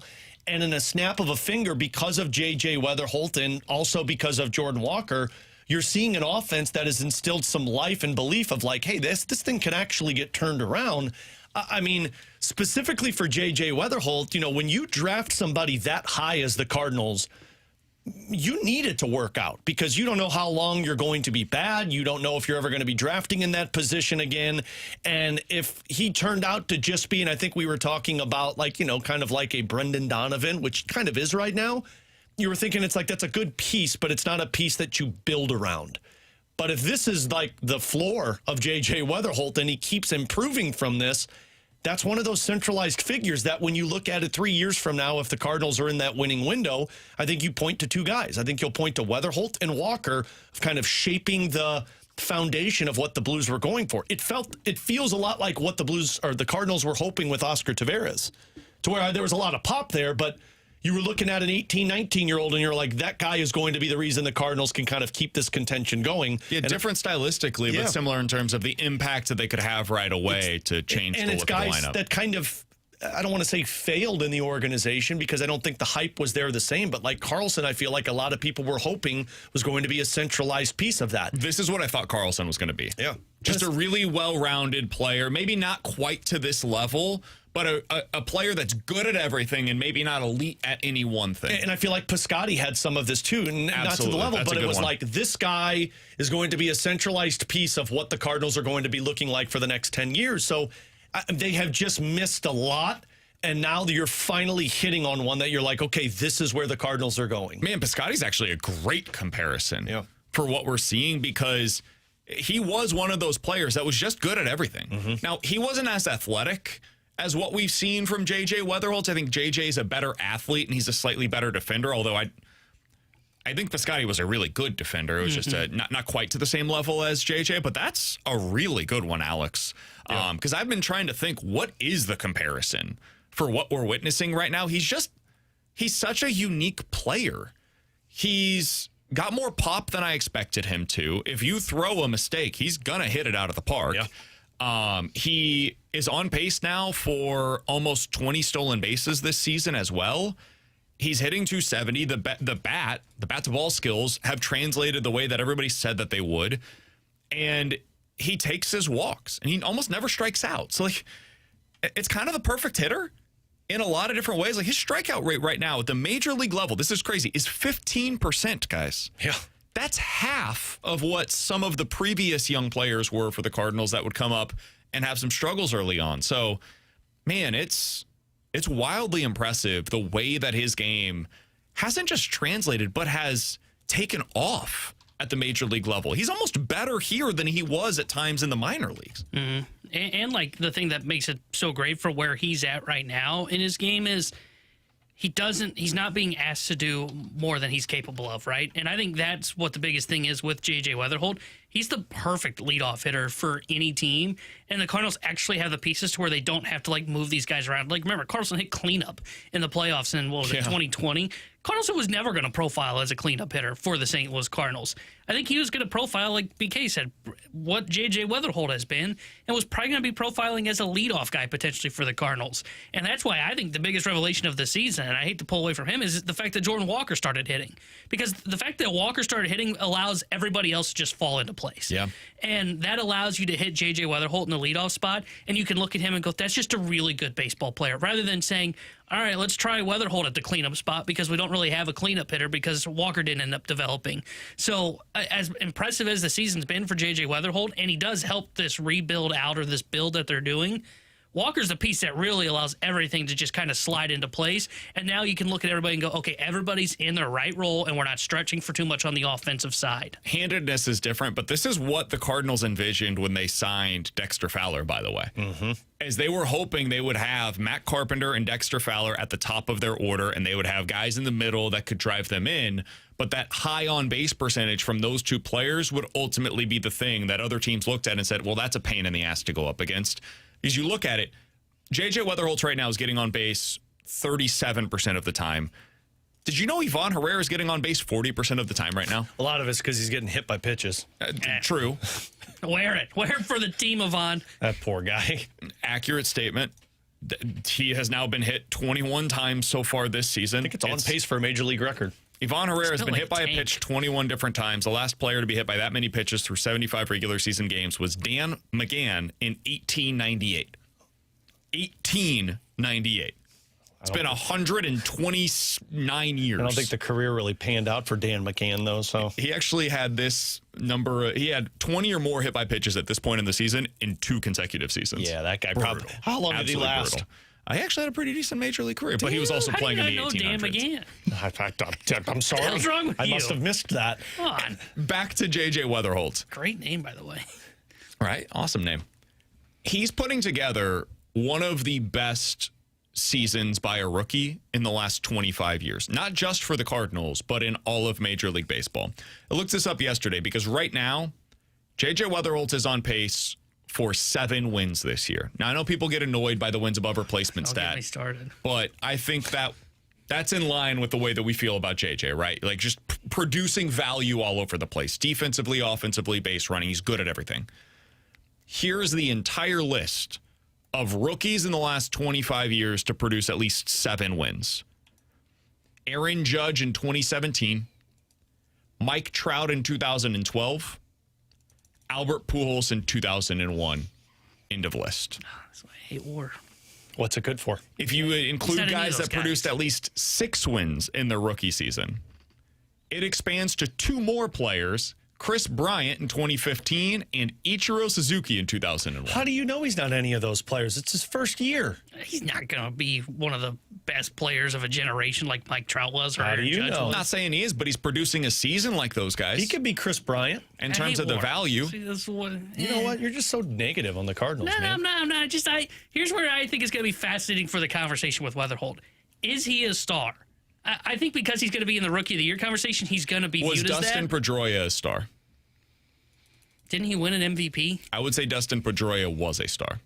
I think I would agree. I remember him on a cover of a video game. Didn't he win an MVP too? But he was probably the 3rd most popular player on those Red Sox teams. He did win an MVP in 2008, and he did so while not producing the kind of numbers that you would now expect to see out of an MVP, to be fair. To be fair, Well, yeah, there's no MVP I think we chances. screwed up some of the awards. There's no way MVP back chances when. in the National League for anybody because of Shohei Ohtani. So just forget about the MVP All right, so conversation. we'll judge by second place. Yeah, we judge by second place as the true winner. Yeah, I would call Pedroia a star, but I just don't know that my definition of that would include Wetherholt. Like, I view Wetherholt more of a complimentary piece, but like a really good complimentary piece because of the value you're talking about. But like where his WAR is going to stack up, it's just like PCA's WAR, right? PCA's going to I think right now he leads the National League in WAR. People are talking about him for MVP, and I'm going, nah, nah, not that guy.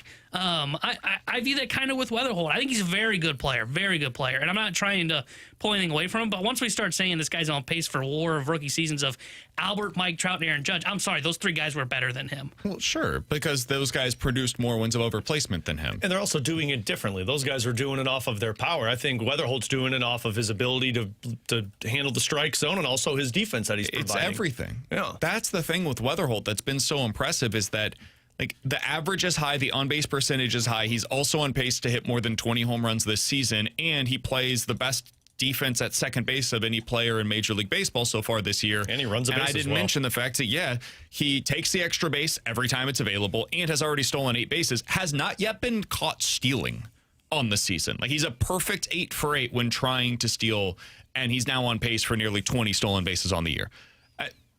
I'm sorry, T-Bone. Like, I know you don't like it, but that is an incredibly valuable player. And if we're going to play a game where it's about, hey, how much value can you create for the team? He's one of the top guys in Major League Baseball so far this season. He's been excellent for the Cardinals. Are there other guys that I would take over him? Of course there are. But as a rookie, it's incredibly rare to see somebody put up this kind of a season, and that's what I'm getting at there. But so far this year, he's 7th in Major League Baseball in wins above replacement. 7th. The only players ahead of him are PCA, Bobby Witt Jr., Yordan Alvarez, Corbin Carroll, Dylan Dingler, and Nick Kurtz. Well, and I think what you said about from a position player perspective. I think what you said about PCA is right. Like, he can have the best WAR in baseball, but like you see flaws. But what are the flaws for Wetherholt? Like, I truly don't know. You know what the flaws are for PCA? I don't think he has flaws. I just find it interesting how he's going to be. Like, is he going to be viewed as a star, right? Because that's what the Cardinals fans have been wanting. My answer is yes. If he continues to do this, yes, he is going to be a star. He's a different type of star because Cardinals fans want the 40 home run guy. He's a different type of star. And I think if you score 100 runs, hit 25 homers, drive in 80, steal 20 bags, play Gold Glove caliber defense, that's a star. That is a star. Yeah. In every sense. And I think I agree he's a very good player, but I think what helps this out is the fact that you have a Walker that has really emerged into this conversation. I agree. You need because both. If you don't, and Wetherholt's your number one guy, he would be your number one, right? I mean, you could argue Herrera, Burley. Yeah. You're going to be wanting more, right? I think you need more from him. But now he's perfectly positioned. But that just means you need more good players. Like when Shohei Ohtani was on the Angels with Mike Trout, they needed more.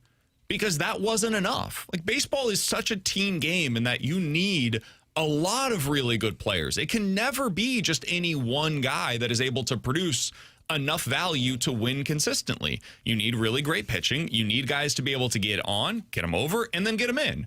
And the Cardinals right now, the value of what they've been able to do so far this year is they have all of those pieces. Now, the pitching we'll see. But from a lineup perspective, they've got all of that stuff. So, yeah, I would say he's absolutely performing like a star so far. I didn't know that he had this kind of value in him. I'm surprised by how well he has translated to the Major League game as quickly as he has. But, yeah, I think this is a star, what we're watching right now. He's outperforming the guy that went first overall in the same draft as him. Dude, that draft, by the way, has been ridiculous. Yeah. Nick Kurtz, I mentioned him. Yeah, he's right up there.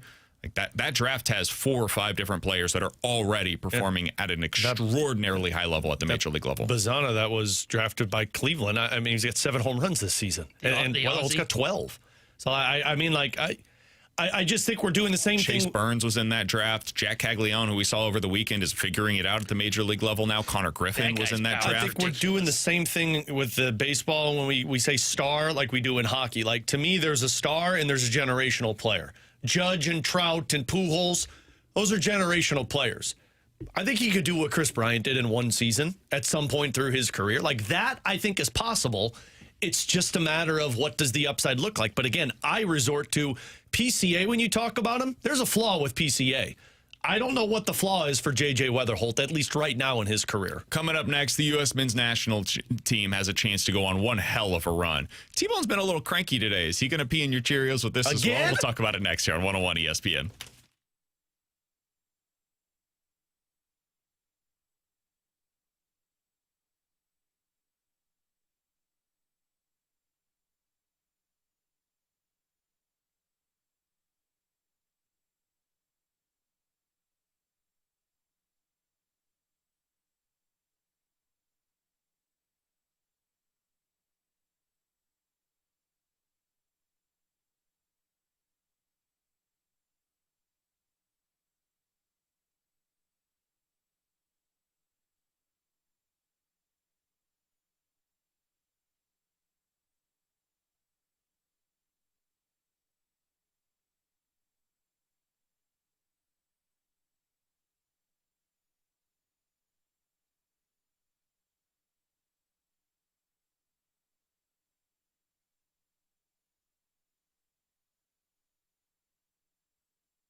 Hey, it's BK for my friends over at Paymore. They buy, sell, and trade electronics. Take all of your old electronics in today over to Paymore. They've got 2 locations in the St. Louis area. One that just had the grand opening recently in Maplewood, another one over in Baldwin. You can get cash on the spot for your electronics. So if you have an old computer or a laptop, you can take that in today to Paymore, see what they have in terms of the valuation for that product, and then they'll give you a couple of options. Either they'll pay you real cash for it on the spot right then and there, or if they determine, you know what, this actually isn't worth any money at this point in time, what they'll do is they'll take it for you. They will recycle it while also wiping away all of the data that was on it. So you don't have to worry about finding the best way to be able to dispose of your old electronics. Now you can do it in a better way with Paymore. They buy, sell, and trade electronics. Check them out today. Baldwinmo.paymore.com, maplewoodmo.paymore.com. See all that they will take from you at Paymore. They sell, buy, and trade electronics.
Tanner Henderickson here with the Sports Center update brought to you by Saliga Heating and Cooling. Cardinals back in action tonight as they start a 4-game set with the Arizona Diamondbacks. 6:45 will be first pitch. Merrill Kelly be on the mound for Arizona. Andre Planta gets the start for St. Louis. The Sports Update was brought to you by Saliga Heating and Cooling, a Daikin heating and air conditioning dealer.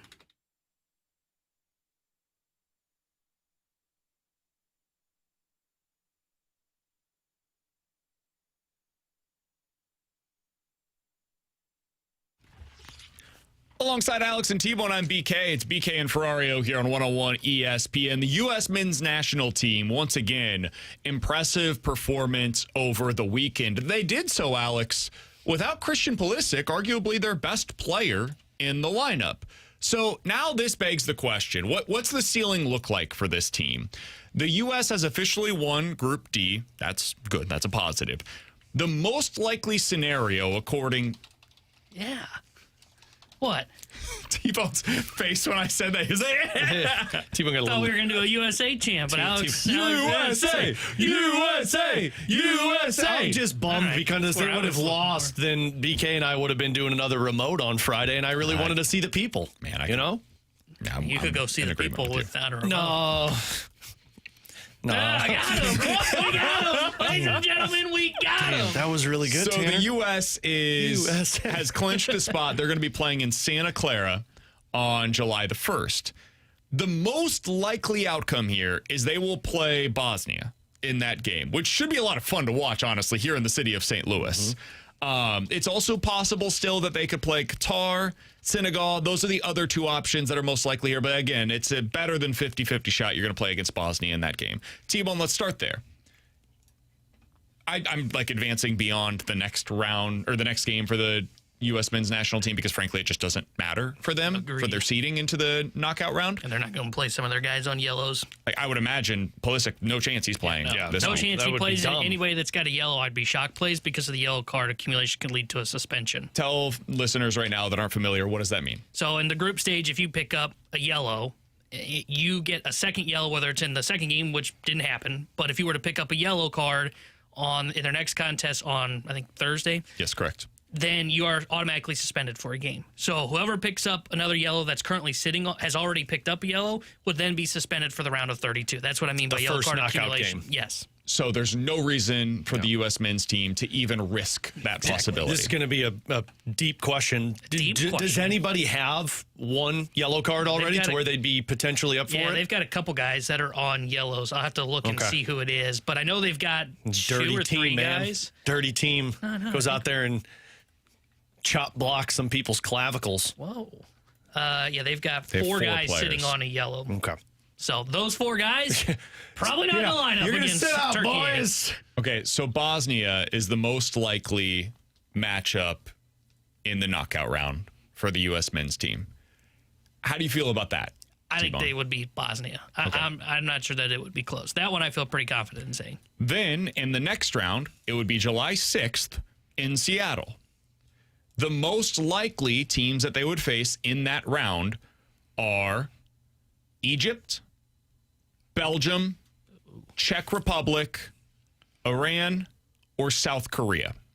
Now, that's 5 different teams. They're all kind of in that 20-ish% possibility. Egypt being the most likely team that would at least play in the first game to potentially have the opportunity to play against the U.S. T-Bone, how do you feel about that potential draw in the round of, I believe, 16? Only one that would scare me as an outcome there in the round of 16 would be Belgium, because they've still got some really good players. De Bruyne, I can't remember the forward's name off the top of my head, and they've got one of the best goalies in the world. That one would scare me, but those guys are also starting to age out a little bit, so they might be able to give them a fight. But that's one that pops up that would worry me. Egypt scares me a little bit. I haven't watched a whole lot of Egypt. I've heard people talk about Egypt. But Egypt doesn't worry. I watched them yesterday against New Zealand, but I don't know how much I can make of that because It's New Zealand. New Zealand's terrible. I watched South Korea and Mexico play because that was the remote last week that I was at, and I think South Korea seems like they'd be a pretty easy opponent for USA at that front. Yeah, the big thing, like Egypt is favored in that particular region or that group because they've got Iran in their next game, and they should win that one pretty handily. Yeah. So my guess is you would get one of Egypt or Czech Republic, South Korea, or Algeria. So if that's the draw, T-Bone, feeling pretty good? Yeah, I think you could beat those teams. Belgium's the only one I would not feel confident. USA. Now we're down to the quarterfinals. Oh, All right. This is where it gets Now, intense. there's probably going to be like a list of 12 teams. All right, go, BK, go. You ready? Okay, you can't ask us all what you right. think about the matchup when there's 12 of them. I'm going to give you all of the teams that are listed at least a 30% chance to get into this part of the bracket, okay? Because otherwise, there's just a lot of teams. Colombia, Portugal, Croatia, Ghana, Spain, Austria, Algeria. Those are the 7 teams that could potentially be on that part of the draw. How you feeling about those? Colombia, Portugal, Croatia, Ghana, Spain, Austria, Algeria. Yeah, there's a couple losses in there. Really? They couldn't beat Croatia, I don't think. They couldn't beat Spain, I don't think, and I know they had a bad tie with Cape Verde. I still don't think they would beat Spain. Portugal, I'm kind of 50-50 on. I think they could give Portugal a run for their money. I would lean towards Portugal. Who's the other one I heard in there? I think they could beat Austria, maybe. Colombia is the other one. I was thinking this 50-50. I think they would beat them, but that one would be close. But they could beat Ghana. They could beat Austria, I think. And then I don't remember who the other one was. I'm forgetting. But I think that's close. The reason I wanted to bring this up, their path, they couldn't have asked for a much better path. Agreed. The regions, the way that all of this kind of has played out in the group stage, it's almost like when you look at the NCAA tournament, Alex, and you look at it, you're like, oh, man, I know that team is a 1 seed and that team is a 3 seed. I like the path for that 3 seed the best, actually. And the U.S. is kind of like that 3 seed right now, where they somehow ended up in the easiest region possible, where you look at their 1 and 2s, the seeds in their regions, and you're like, there's some flaws there. Maybe there's some injuries, or their best player has hit this like weird spot in the season where they're just not playing at the same level that they did earlier in the year, or maybe they're a little over the hill. Like, it's just their path to the quarterfinals potentially is not as bad as I anticipated that it was going to be. And now that you basically have a bye for all intents and purposes in this next game, you can rest some guys, or you can avoid the potential of the yellow card suspension. Like, they're in a really good spot. T-Bone, while everybody's really excited today because the U.S. men's team's playing well, they look the part of a legit semi-contender in this tournament. Is there something to dream on here? Like, is this a team that could actually go on a bit of a run? We've seen that not from the U.S., but from other teams that surprise us when we get into this tournament. Yeah, I guess depends what you would call dream on. Because like if you're hoping like World Cup final, I'd say still probably a long shot. I'd even argue semis could be a long shot. But if everything goes right for them, yeah, I think it's playing out well to where I think they could have their best finish ever at the World Cup. And their best finish ever was in 2002 in South Korea when they got to the quarterfinals. I wouldn't doubt that they can get to that, if not potentially, depending on the draw, win that game and then get to the semis. Because I just look at the way that they're doing, and this is finally the team that is starting to live up to the hype. When we talked about this last week about, hey, you felt like Pulisic kind of had a little bit of hate towards him. And I said, well, it's because he was kind of the star of this new era of men's soccer in the U.S. that just kind of has never taken off. They look like they're kind of taking off, and it looks like they're almost building off the energy here at home. And I think that's the biggest thing that should help allow them to potentially go on this deeper run. And because of, like you were kind of reading off kind of their path, they're not going to have to travel far. They're based on the West Coast, and they basically get to stay on the West Coast the entire time. By the way, we've got a few people that are yelling at T-Bone on the text line. Yellow cards reset after the group stage, idiot. They don't carry over to the next round. That is correct. But T-Bone is right about what he's saying here. The yellow card count resets in the group stage. But if you get 2 yellows in the group stage, you are suspended for that first knockout round game. You want to call them idiots because they called you an idiot? I'm above that. T-Bone is correct in what he said there, but also the texter is correct that they reset after the group stage. I demand an apology. Both places are correct, but T-Bone was more right in this specific T-Bone area. was smarter than you. Boo-boo. If you had a yellow in the group stage and you pick up a yellow in the round of 32, you're not suspended. But if you pick up one in the round of 16, then you're suspended for the quarters. T-Bone's smarter than you. Boo-boo. Stick your hand in poo-poo. More importantly, the U.S. team I'm actually willing to dream on now, because what I've seen from them, they've been impressive. And it's more their attack defensively. Oh, my God, they scare me. But on the attack, up top, they look unbelievable. And they looked unbelievable without Pulisic in that game against Australia. Considering the last 2 World Cups, I think I've been out on USA after their first play-in game. This is much better than what it's been in years past. Last time that I felt this way was 2012? Would that have been the year that they were in it, where they had that was the Dempsey year? Yeah. That team was really fun to watch. Was it 10? 2010 I was thinking Africa? 10. No. It must have been 2014 then. In Brazil? Yep. That makes sense. Because that team, I remember, 10. It felt like an event every time that they were playing, because they had Clint Dempsey. Like, he was playing at an extremely high level at that point. And that's kind of how this feels right now. And they had Tim Howard in goal, too. Yeah. Where Howard was a beast. They had some guys they could lean on, and this team feels like it has the kind of talent that you can lean on it a little bit more. Great. If they go on a run. And they're well coached. Then all of the players. Which has not been the case in a really long time. If they go on a run, then all the players are going to demand trades from where they're at and collude in the MLS. And I'm not here for it, I mean, if they could get these guys to the MLS, that would be huge for the league. They're all playing over in Italy and all the other great leagues over here. Collude! Everybody come over! To City SC! Oh, wait, other thing, man, their coach is wearing a fishing shirt, and I knew. When I saw him in the fishing shirt over the weekend, I was like, we got this. It's fine. America. This guy's going to lead us to the promised land. USA! USA! Junk drawer next.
Real quick news to pass along. This comes from Bruce Garrioch, who's been as plugged in as anybody in Ottawa.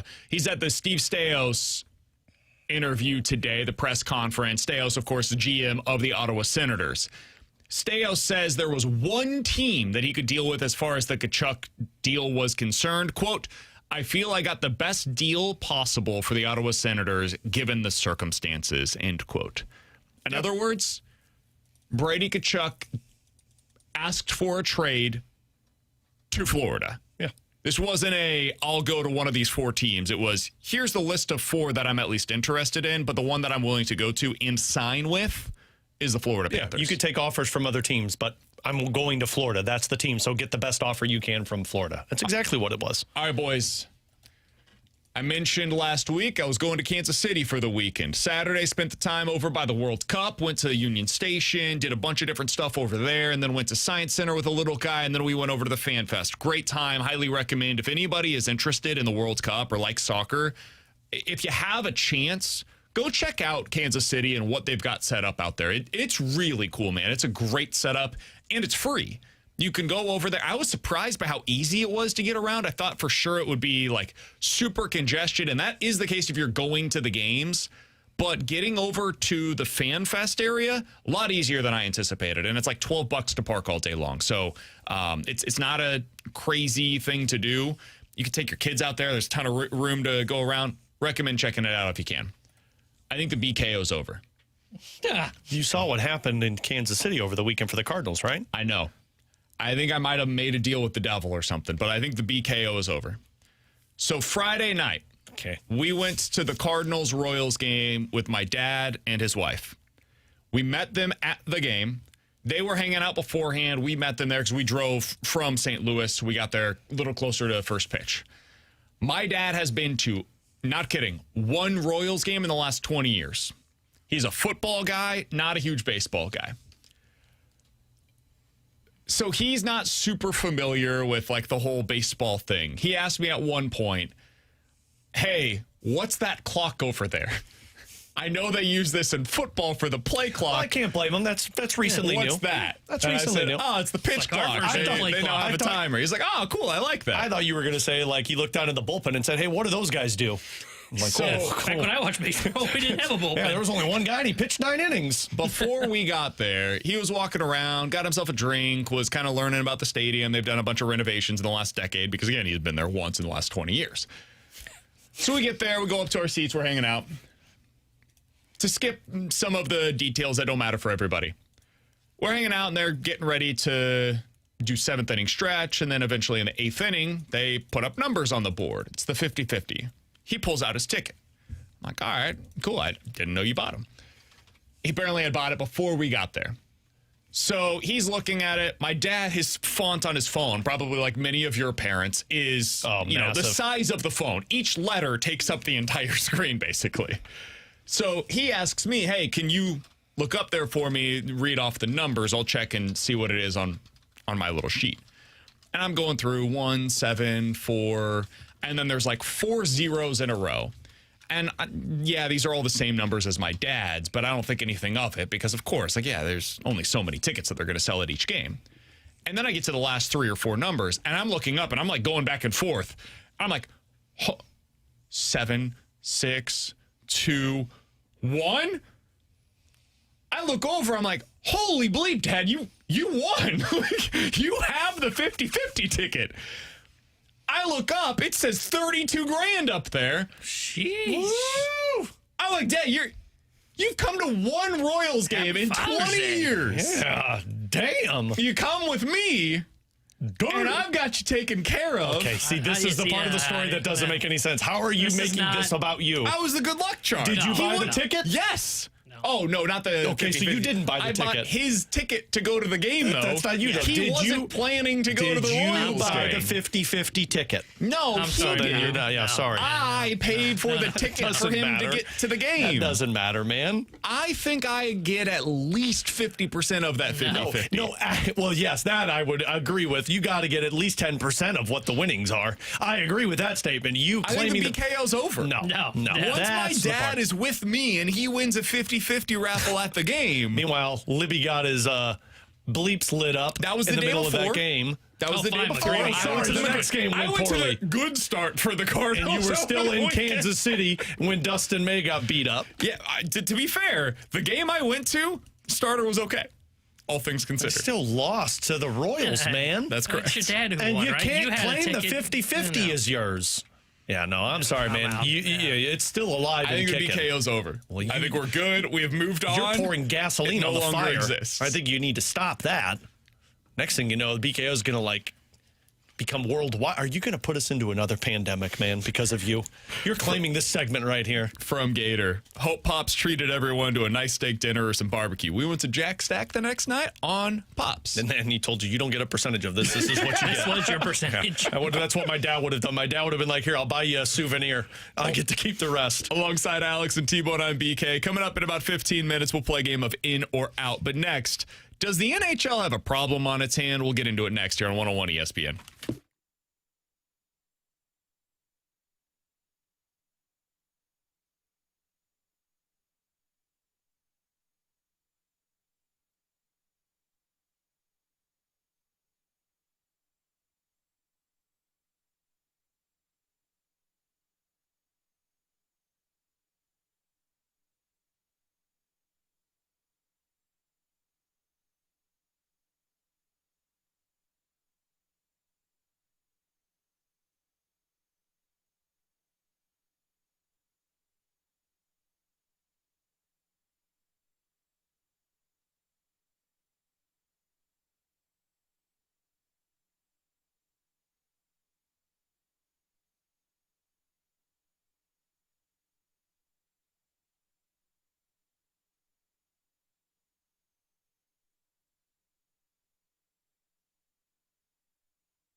With Alex and T-Bone, I'm BK. Update on the All-Star voting from Derek Gould of the St. Louis Post-Dispatch. Jordan Walker has fallen out of the top 6 among outfielders in voting. The top 6 right now are Andy Pajes and Teoscar Hernandez from the Dodgers, Brandon Marsh from the Phillies, Ronald Acuna, and Michael Harris II from the Braves, and then Juan Soto as well. Jordan Walker is 8th now, behind James Wood. Jordan Walker at 860,000 votes. Juan Soto, the last one that would currently be getting in based upon the fan vote, at 950,000. No other Cardinals player at the top 4 of his respective position. Burley and Herrera both 5th at first and DH. That's disappointing. I hope Walker gets in one way or another. T-Bone's not pleased with Cardinals fans. Yeah, I'm disappointed in the St. Louis Cardinal fan base. We can vote 5 times a day, Cardinals fan base. We should get Jordan Walker in over a guy that I'm getting ready to look this up. I don't even remember the last time Hernandez played a freaking baseball game for the Dodgers. He's on a rehab stint right now. He's got only 181 at-bats this season so far. What's going on, St. Louis? James Wood also should be in. I agree, but that's not our fault. James Wood and Jordan Walker, both guys that should be in this mix. Why? Brandon Marsh being on his... Why isn't PCA in? Chicago's not happy with that team. I was going to say, man, PCA's I think that's we're frustrated with the Cubs, so we're not going to vote these guys in. Not pay attention to the Cubs. Because he should also be in at this point. That should be a shoo-in, in my opinion. I would think so too, but they don't have anybody leading, I don't think, at a position, if I'm not mistaken, the Cubs. Well, there you go. That's the latest update when it comes to All-Star voting. All right, Alex, the big news over the weekend, Brady Tkachuk officially forced Ottawa's hand. He's now a Florida Panther. Is this good for the league, what's happening right now? Because we saw it with Jack Eichel. Now, that was kind of a different situation. He had the injury as well. There was a lot that was going on there. But Eichel did this. We saw it with Matthew. We now see it with Brady. It seems like Larkin is doing something similar as well, where he's trying to force his way out of Detroit. Is this a good thing for the league to have this consolidation of talent? I would say for now it's TBD. Like, I don't think you can say yes or no if it's good or bad until you find out what happens with the Florida Panthers. If the Florida Panthers go win the next 2 Stanley Cups and just are the obvious team in the Eastern Conference nobody can beat, they get to the Stanley Cup and then they win it easily, then yeah, I think you can look at it and say it's somewhat of a problem because you're starting to tread into that Dodgers territory to where they just keep adding talent, the cap keeps going up, and nobody can compete with that. But to me, man, the super teams don't always work in hockey. Like, you can have the best players on paper together. Sometimes it doesn't mesh. Injuries happen. Winning the Stanley Cup is not an easy task, regardless of what your roster looks like. So I think it's good for them now because all eyes are going to be focused on this Florida Panthers team. And as we just saw in the Stanley Cup final, I think people were expecting Carolina and Vegas to be a boring matchup. And that matchup was probably some of the best hockey I've seen in a long time. On top of it, you have a villain. And I think people like watching and hate watching villains. That was the Vegas Golden Knights.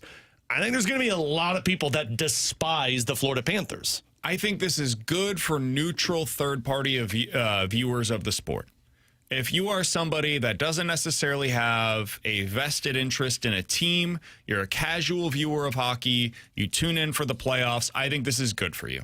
Because there are great players that are consolidated. That means when you turn on their game, you will have either a team to root for or root against. This is the case in the NBA, where you had the Warriors. It's been the case in football with the Kansas City Chiefs. Like, there are certain teams that people either staunchly root for or against. Where I think it is potentially a problem, though, for the league is for fans of teams that are not in these big, highly sought-after markets.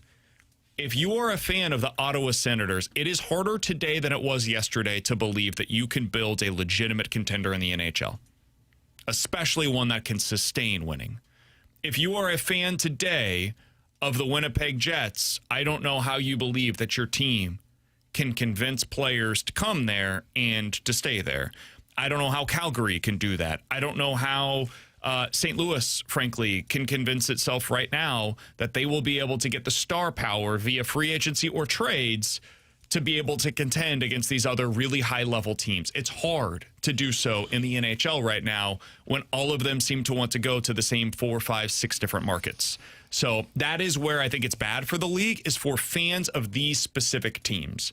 But for third-party viewers, for expanding the interest of the sport, especially once we get to the postseason, in that regard, I think it can be a real positive. So it's two different answers depending on your perspective. Yeah, I think it's great for the league to have this because I think leagues almost need, as much as we hate it, and that's why baseball's pushing for a cap, I almost feel like these leagues need the kind of enemy that you're looking at that is the super team. So, and for the NHL, that is the fourth most popular sport in America and is lagging behind the other three. If they want to close that gap, I think they need this. And I think the big thing that drives this is the fact that it's guys that were a part of that USA run that won the gold medal, of the U.S. team finally getting over the top. Many people still had memories of the Crosby goal in the, Vancouver Olympics when that occurred. The fact that the faces of that team, the Tkachuk brothers, are now paired together to try and create this evil empire down in South Beach, I think that's what the league needs. I think they needed something like this because as much as we talk about it, and I agree it's maybe the best playoff format in the sport because you could have an 8 seed that could surprise and go on a run, and I don't think that's unrealistic. I think they needed an enemy, and I don't know that they had that yet in the sport, and I think they now do. For the Canadian markets, they're going to hate on the Florida Panthers. Some people will actually buy more into this as fans of the Florida Panthers because the Tkachuk brothers helped win that gold medal. I think this is the kind of thing that the league needs. I think they needed a super team, and they needed a villain, and I think they've now got that, and I think it's going to help grow the game.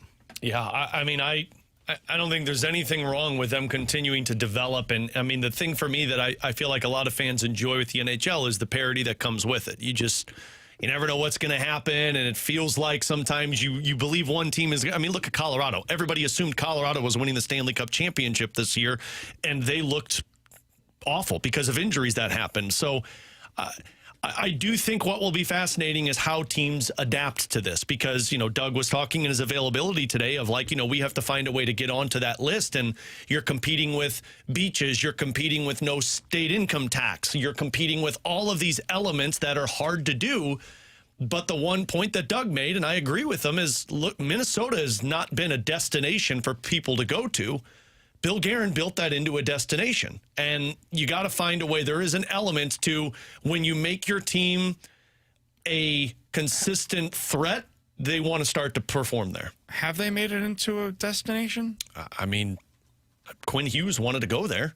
And if you believe Larkin's list, they're on it. And Trocheck's name was on there. And I mean, is this just basically Americans that are from the area? Well, I mean, it's the star players in the league, though. I mean, yeah, it's the USA guys because you got the Bill Guerin ties, but and it's still the superstars. Location, that's where a lot of U.S.-born stars are from, is that general area, whether it's Michigan or they go play college there. Exactly. Yeah. So I don't know if that necessarily translates. Yeah, but to you're not St. getting Louis. state income tax, and it is not an ideal spot to be in living there. Conditions for a longevity of your career. Well, I get it, but it's still not a destination. I mean, Austin Matthews has been rumored to want to go to Minnesota. That guy's from Arizona. Is that a Bill Guerin connection?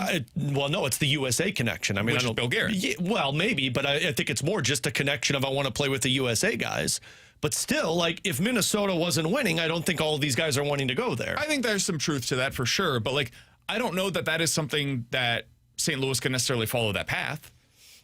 I don't think that St. Louis suddenly becomes this destination for U.S.-born players just because they're good again. Well, but is it a destination for Swedish-born players? Is it a destination for Canadian? Hockey is such a tight-knit community to where guys play with each other overseas. They play with each other in juniors. They play with each other in college. If ever that was going to be the case, though, wouldn't have been the case for Brady Tkachuk, where he's from here. He's played. Yeah, but the team's not winning. The team's not winning. I don't want to go play for a team that's not close to a Stanley Cup championship. I mean, with Brady Tkachuk, though, that changes the outlook. That's the thing for a lot of these superstar-level players is they view it as if I come there, I'm going to make them good. If I'm Brady and I look at that team with me on it, I don't think I'm a Stanley Cup contender. I don't know that they view that as star players in the NHL because it is a team sport. I don't know that they view it that way. NBA, you can change. Do you guys get the sense that if the Blues are good next year, they will suddenly become a team that is on these lists? Not in 1 year. I think in 2 years, if the Blues build the way they want to, and in 2 years when Brady Tkachuk is a free agent and the Blues look like they're ready to open up a window, I think that's where, you could convince a guy to come play for you. Stars. Yes. If you're ready to win a Stanley Cup, and you've got Robert Thomas, who's got a 100-point season, and Snuggerud looks like he's a 40-goal scorer, and Broberg looks like a number one defenseman, and the younger guys look like they're developing. Yeah, I think if you're ready to win, you can convince somebody. Because what Doug said is, what you need is you need a reason for somebody to call about St. Louis. Because you can sell them on the city when they're winning. But if they don't want to have the conversation about the city, well, there's nothing really you can do about that. I don't think they're in a position to have conversations with these guys yet because they don't look like a team that can win. But in 2 years, Matthew Knies is a tough one because he's locked up long term. Yeah. If Matthew Knies was in Brady Tkachuk's shoes, and in 2 years he's going to be a pending free agent, I'd say that the Blues have a great shot because Matthew Knies has close ties with Jimmy Snuggerud. That's how tight-knit hockey is. Guys want to be around guys that they grew up with or played with. And that's why I think Minnesota is one of those teams, is because a lot of the players in the league grew up playing around that area with other guys that are potentially going to play for Minnesota. I'm just skeptical of all of this. I think a lot of those players that you're talking about would just rather play in Vegas or would rather play in Florida or would rather play in New York or Chicago. I don't know that the Blues will get on those lists. And that's what makes me pretty nervous right now is players have never had more power than they do right now in this league. This is the most player empowerment that we have ever seen in the NHL. Guys did not used to do this. It was very rare that guys would force their way out of situations, and because of the way that hockey culture is, when they did, some of them would be villainized for it. And so this idea that now there is no free agency any longer. It's guys picking where they're going a year or in some cases 2, 3, or 4 years prior to them hitting the market. How do you become the team that those players want to go to when they have so many alternatives?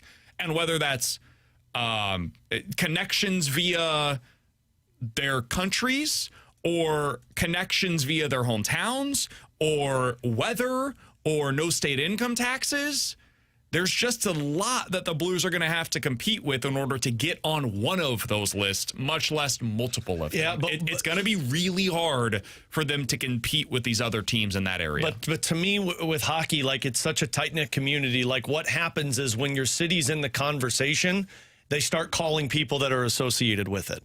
And I don't think the Blues are even in conversations for these guys yet. And I think that's what happens. You have to start winning. When you win, then the conversations start. It's such a chicken or the egg thing, though. You need those guys to win. And that's the draft and develop side of it. Because we talked about it. Carolina doesn't have a superstar. And I don't think, Brady. They're also an outlier. Yeah, but I think with them, for example, they show you can do it without a superstar, right? Now, yes, you can say they're an outlier, but the Blues did 5 years ago, right? 7 years ago. So 2 in the last decade have done it. That's not great odds. Maybe not, but if you can draft and develop and do that, then maybe you can push your way onto a list. I do think it's possible to get on them. I'm not just writing it off as this is over, because if it was, guess what? They should have gone into a rebuild. And it's not about a Stanley Cup championship either. I think it's about winning in the playoffs and showing that your window is starting to open. I think Montreal is going to be, it's a Canadian market, but I do think that if Montreal continues this, I do think it's a spot that people at least are intrigued by, much like Carolina was. I do think that if Buffalo can find a way to take steps forward, they've done it in the past where they were a destination for teams as free agents back in the 90s to where people wanted to go play for that team because they were winning. In a cap sport now, though, I think it changes things. I think if you've got the money to spend, which teams do now that the cap is moving up, I think you can compete with these destination spots. But the only way you get on those lists, which any team right now that's not Dallas, Nashville, even Nashville. Nashville's not a destination for people because they're not winning. I think they were when Steven Stamkos signed because it was no state income tax. You look like you could start winning, and they haven't done anything. Eventually. Yeah, probably. Once they get the money. But they're not a destination right now because they have no money. They have no flexibility. I also don't think people are just going to want to go play there. For some of these teams, too. As much as we want to talk about, they could want to go to Vegas. They could want to go to Florida. At some point, there's no more chairs to sit in, right? Because the cap becomes a real thing. Now, if it continues to explode forward like this, then maybe it's another thing. But I think at some point, these teams aren't going to be able to keep consolidating all these superstars. At some point, Larkin's going to say, well, damn, I can't go to Florida. Okay, so now where do I want to go? Mm-hmm. All right, well, maybe I can't go to Vegas or maybe I just don't want to be on the West Coast. So now the question is, okay, if you're the Blues, could you work your way onto that list in that time frame? A few people have brought up Colorado as one of the teams that could also be considered an exception in this capacity. Absolutely. They also tanked. It's like those seem to be, and this gets back to the baseball conversation, and we don't have to have it today, but this is why I'm revisiting my baseball thoughts on, is a cap actually the thing that's going to solve the issues that exist within Major League Baseball of consolidation of stars? Maybe not. Maybe we're seeing in the NHL that this is just an era. It's an era in professional sports where guys just want to play together, and they have all of the power in the world because of contractually where they're at and the money that they're making and the importance that we've placed on individual players. And so maybe this is just the way that things are going to go. And the modern athlete would just rather do it with their friends as opposed to doing it on their own. That is not a value judgment by me. That is not this is a good or a bad thing. It's just like, that's the way that things are going in basically every sport right now. It does make me reconsider, all right, then is the best thing for Major League Baseball a cap? Or is that just going to continue to reinforce not just the Dodgers doing what we're seeing, but now the Dodgers and the Yankees and some of these other highly sought after markets? That's going to be where players decide to go, and they consolidate in Major League Baseball the way that they have in some of these other sports. I don't know, but that's something that came to my mind as I've been watching this happen in the NHL over the last 24 to 48 hours as well. Alongside Alex and T-Bone, I'm BK. In or out coming up next.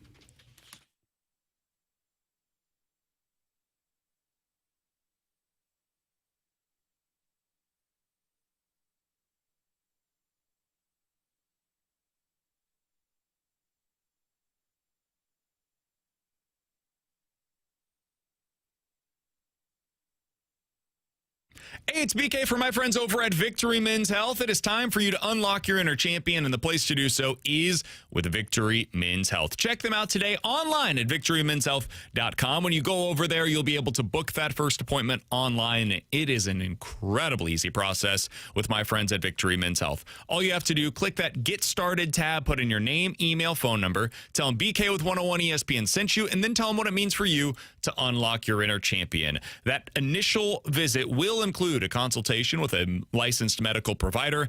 They will do a bunch of lab work for you, find out where all of your different levels are at, and then you'll go back for that second appointment, and they'll be able to unlock your inner champion. Put together a personalized plan for you, whether that's low testosterone or weight loss goals, sexual health. Maybe it's red light therapy programs that you'd like to get started with. You can do all of that at Victory Men's Health today. It's time for you to unlock your inner champion. Do so online to book that first appointment online today at victorymenshealth.com. That's victorymenshealth.com.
314-399-9646. That is the Air Comfort Service text line for in or out. You guys give us a scenario. We will tell you if we are in or out here on BK and Ferrario. All right, boys, let's start out with this one. In or out? The St. Louis Blues will trade at least one of their 3 first-round picks before the draft begins this week.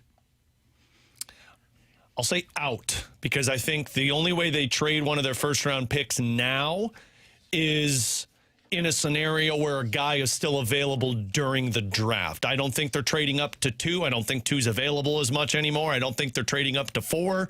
And as we heard Army talk about a little bit ago, we were listening to it. It sounds like it's not really going to happen for 1 through 5. So I'll say out. I say the trade happens the night of the draft and only moves up a couple spots. Yeah, I'll say out. I think they're drafting with all 3 picks. I felt pretty strongly about that since I saw the draft order. Trading doesn't happen in the first round that often. And I don't know if they're going to get a deal done or not before the draft. So I'm going to lean towards out. They just draft all 3. I'm going to go bold prediction here. I'm going to say the 11th Pettersson pick and a 3rd-round pick will get moved up to move into the top 10. That's my bold prediction for Friday night. Let's finish it off. Who is that move for? Ty Lawrence. Center. Yep. Two-way center prospect. 8? Yeah.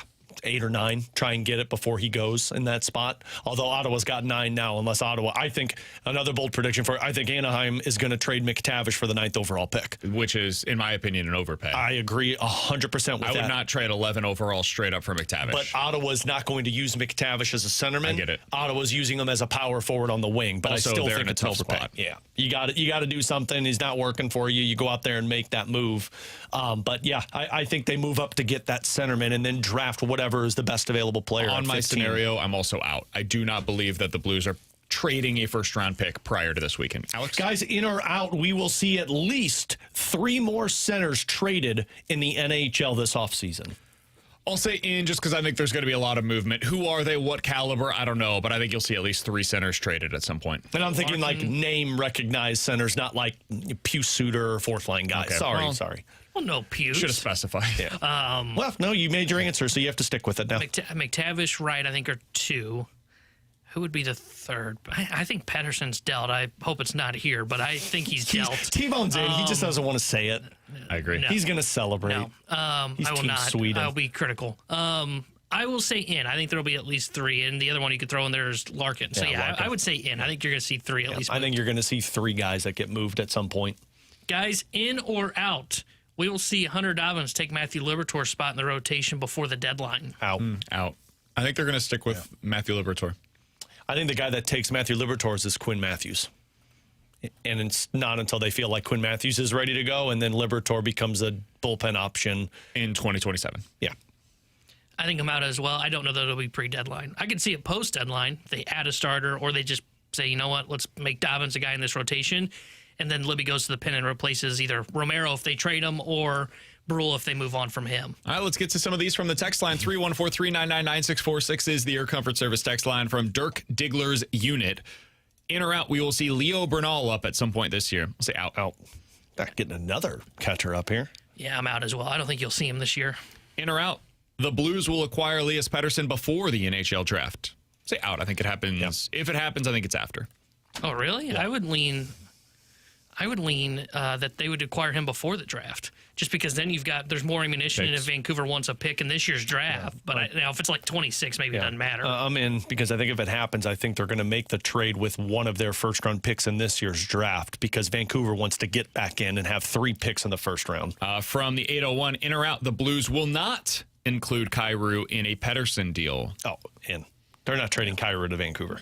I'm in as well. I just don't think he wants to go there. I don't think they have to pay that much to get Pettersson. I think Pettersson is you have a first-round pick and a low-level prospect. You want him off the book. I just looked at it. He's going to get paid $14 million in cash next year. No wonder why they're trying to trade him. They want to get rid of him.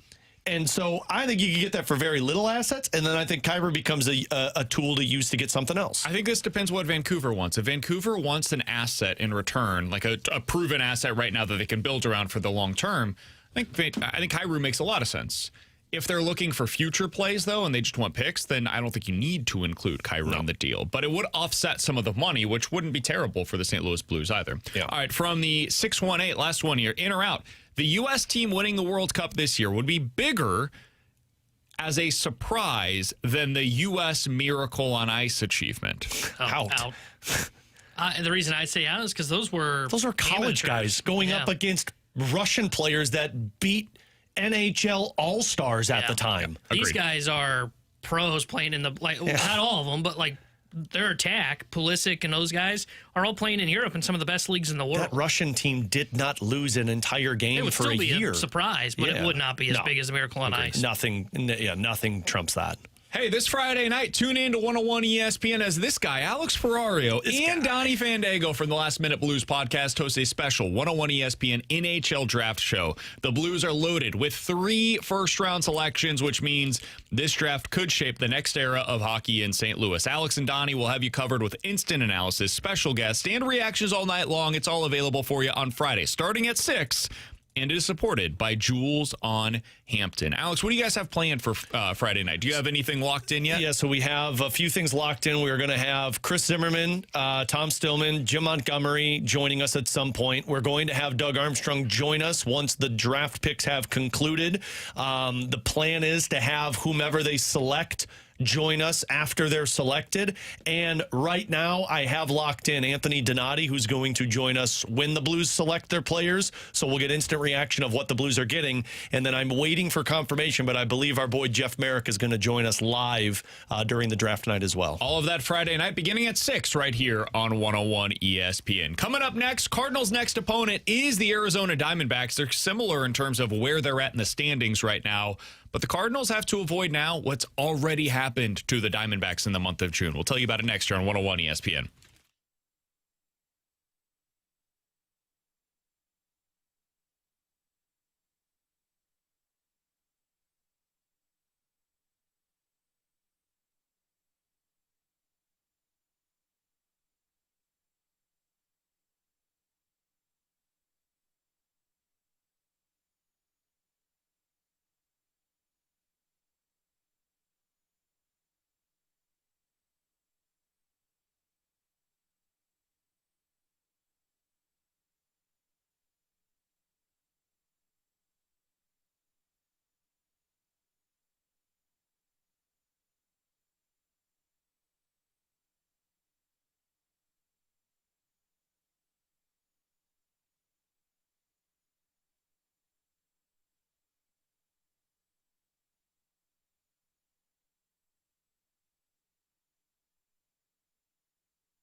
Tanner Henderickson here with the Sports Center update brought to you by Universal Windows Direct. Cardinals start a 4-game set with the Arizona Diamondbacks tonight. 6:45 will be first pitch. Merrill Kelly's on the mound for Arizona. Andre Palante gets the start for St. Louis. The Sports Center update was brought to you by Universal Windows Direct. You'll be saying, I love my windows.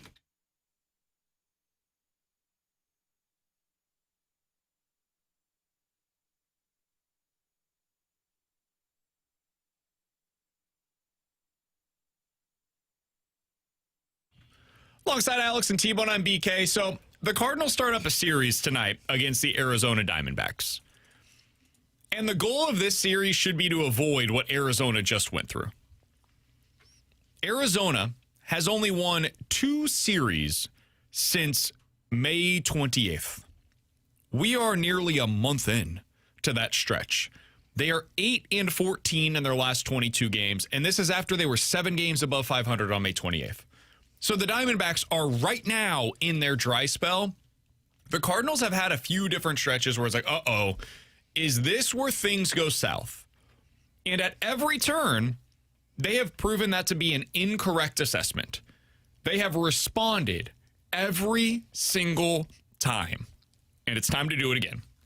Because now, coming to town is an Arizona Diamondbacks team that would love nothing more than to jump you in the NL wildcard standings and to get back into NL wildcard contention and to view themselves once again as a buyer. So, Alex, that's what's at stake in this series. It feels like there's always like something different with each individual stretch of the season. Right now, it's another prove-it series, and it's a prove-it series against a fellow wildcard contender. Yeah, like I feel like T-Bone said, which series did you say? There's only negatives you're going to learn about the series. The Royals. That was the Royals. Was that? I thought it was the Twins one too, though. It might have been the Twins one, too. And then they lost both of them. But regardless, like, you only learn good things in this one. I actually look at it the other way. I think you only learn bad things in this one. Like, if I'm the front office and I'm evaluating this team, man, I got a stretch of probably the most brutal baseball you're about to play that I don't think you're going to fare well with Braves and Brewers and Cubs and Braves again. And then you've got the All-Star break. And if you're going up against a team that's fighting with you for the wild card and you lose to them, boy, it's going to be real hard to look at your team after the Royals, the Twins, then you lose to the Diamondbacks and go into a stretch where you don't fare well against the Braves and Brewers. Let's say you lose one series against the Braves, you win the other, win the Cup Series, but lose 4 of 5 against the Brewers. I think at the All-Star break, the team will be very blunt and honest about it and say, no, this isn't a team that we think is worth investing in, and it might start with this Diamondback series. And if you win this, why I think you only learn negatives, I think you'll look at it in the same light that you did prior to it. Yeah, you're a wild card team. Let's see what you do in July. And if you come out looking good, then we'll believe in you. So I think you only learn negatives in this series if you're the Cardinals. I really fear that they are about to go into that down spiral. And this is the first time that I've really felt it. Because like that time where they got swept by the Mariners, they were in every one of those games. They played pretty good baseball. And then they had the Pirates coming to town. And though I've been higher of the Pirates on this show, that felt like a series that was takeable by the Cardinals. Now you're looking at it where your pitching's going back into another rut, going up against a very good offense in the Diamondbacks right before you hit that important stretch of Braves, Cubs, and Brewers, and then Braves again. This feels like the teetering point right now to where it is, okay, if they become sellers at the deadline, I'm going to circle the Twins series as to when it began. When all of a sudden the bullpen just for whatever reason blew up, and then it was followed by a week later the rotation was awful. So this does feel like it is on the tipping point, and it's the first time all year that I've really felt that it's significant. I feel like we felt that way around that Pittsburgh, Milwaukee, Texas stretch. I think we kind of had some questions at that point of, is this where things start to go south? And thankfully they rebounded. They played very well in that final game of the series against Texas, and then swept the Cincinnati Reds, won 2 out of 3 against the Mets, and it's like, okay, stabilize things. And then they started that series against Minnesota that T-Bone's talking about. It went poorly. Are they about to revert back to their old ways? Nope. They ended up pitching excellent against the San Diego Padres. Lost that third game, but all things considered, played a good series.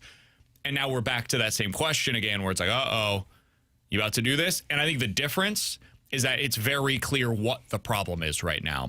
When I was talking about that, where they went through that bad stretch, it was the offense. And I think we all believe in the offense. We think it's legitimately good, and we don't think it's fluky. The thing that everybody's concerned about is the pitching. I'm going to go ahead and make a comparison real quick. Bear with me, Alex.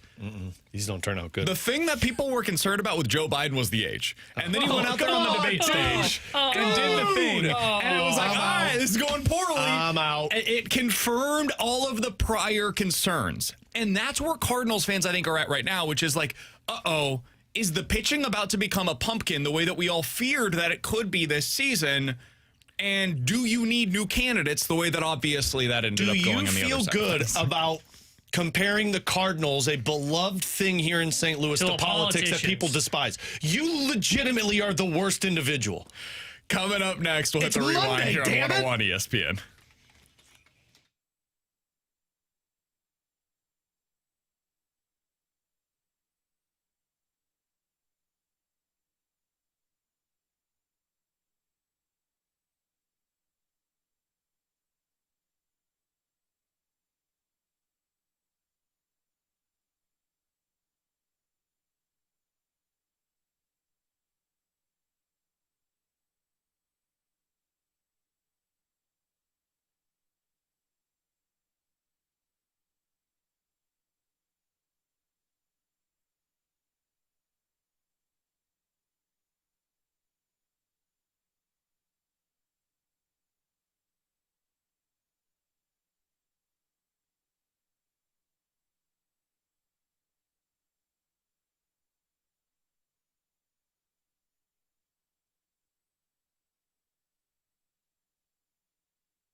If you guys missed anything from today's show, be sure to check it out on the podcast page, 101ESPN.com, and the free 101 ESPN app is where you go to find it. It's all sponsored by Schaefer Door Company. That 101 ESPN app is sponsored by Dobbs Tire and Auto Centers. You can also check it out on YouTube at youtube.com/101ESPN-STL, and that's where you can find the latest edition of the Last Minute Blues podcast. It's also where you'll be able to listen to the Fast Lane coming up here in just a little bit. They will be joined by Blues President of Hockey Operations, Doug Armstrong, coming up at 2:15.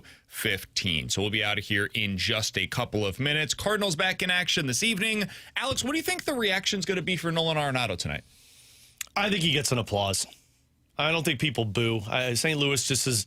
They definitely won't boo. That's No. not the city. I think he gets applause. I don't think it's anything long-standing ovation like, guys of beloved Cardinals history in the past. But I do think he gets an applause, and they give him a couple of seconds to acknowledge the crowd. Yeah, I agree. I think there'll be a good long pause, good standing ovation. With a tribute video, maybe? Yeah, I don't think they really do Third that. in the MVP this year, or a Yeah, couple of and years he has. ago. I mean, he's got so many I highlight can see reels. it. And I think he was a fan favorite here, even in his down years. It'll So, start with his home run on the home opener. yeah. And then he'll whenever he follow it first up with got a here. bomb off It's of going to start Palate. with a defensive play. No, sorry. I'm talking about remember the Welcome to St. Louis, Nolan? The Danny Mac call for his first game a at good Busch one. Stadium. I think they'll probably play that for him, and then maybe a couple other big moments, defensive plays from that MVP caliber season. He had a great year. It's just it didn't end the way that any of us would have The expected. Cardinals should try and trade for him at the deadline. Do you miss him? Do you wish he was here this year? No. Agreed. I just don't think. I don't know that he would gotten back to being the same hitter he was here. No. Andre Palante on the mound against the Arizona Diamondbacks. How you guys feel going into this one? Nervous. I think the Kansas City Royals, obviously, as we've talked about on the show today, makes me a little concerned that regression is going to set in, and this is one of those series of the Spider-Man meme. You're taking on the same team. I'm not worried about the offense. I'm just worried about what your pitching can do because your bullpen right now it's falling apart. Merrill Kelly's been terrible this season. You should be able to get to him. Yeah, and Zach Gallen, who's later on in this series, has been bad. And they don't even have a starter name for one of the games because they lost two of them over the weekend. I feel good about it, but I felt good about them going to Kansas City. So I don't know what to I thought they read were of going to that. sweep Kansas I think City. this could be a high-scoring affair, much like it Sweet. was over the Oh, weekend. Hey, you can yippee. join me on Thursday night with Michelob Ultra at Cyberg's on Dorset. It's Team USA versus Turkey. Myself and the 101 ESPN crew and Michelob Ultra will be on site with giveaways starting at 7, leading up to kickoff for USA versus Turkey. That starts at 9. Michelob Ultra, superior light beer and the official beer sponsor of the FIFA World Cup 26. Be sure to enjoy an Ultra as you cheer on the U.S. men's team. That's Thursday starting at 7 with Michelob Ultra and myself, BK, at Cyberg's in Maryland Heights. All the details at 101ESPN.com. For Alex and T-Bone, I'm BK. We'll talk to you guys tomorrow at 11 a.m. The Fast Lane is next here on 101 ESPN.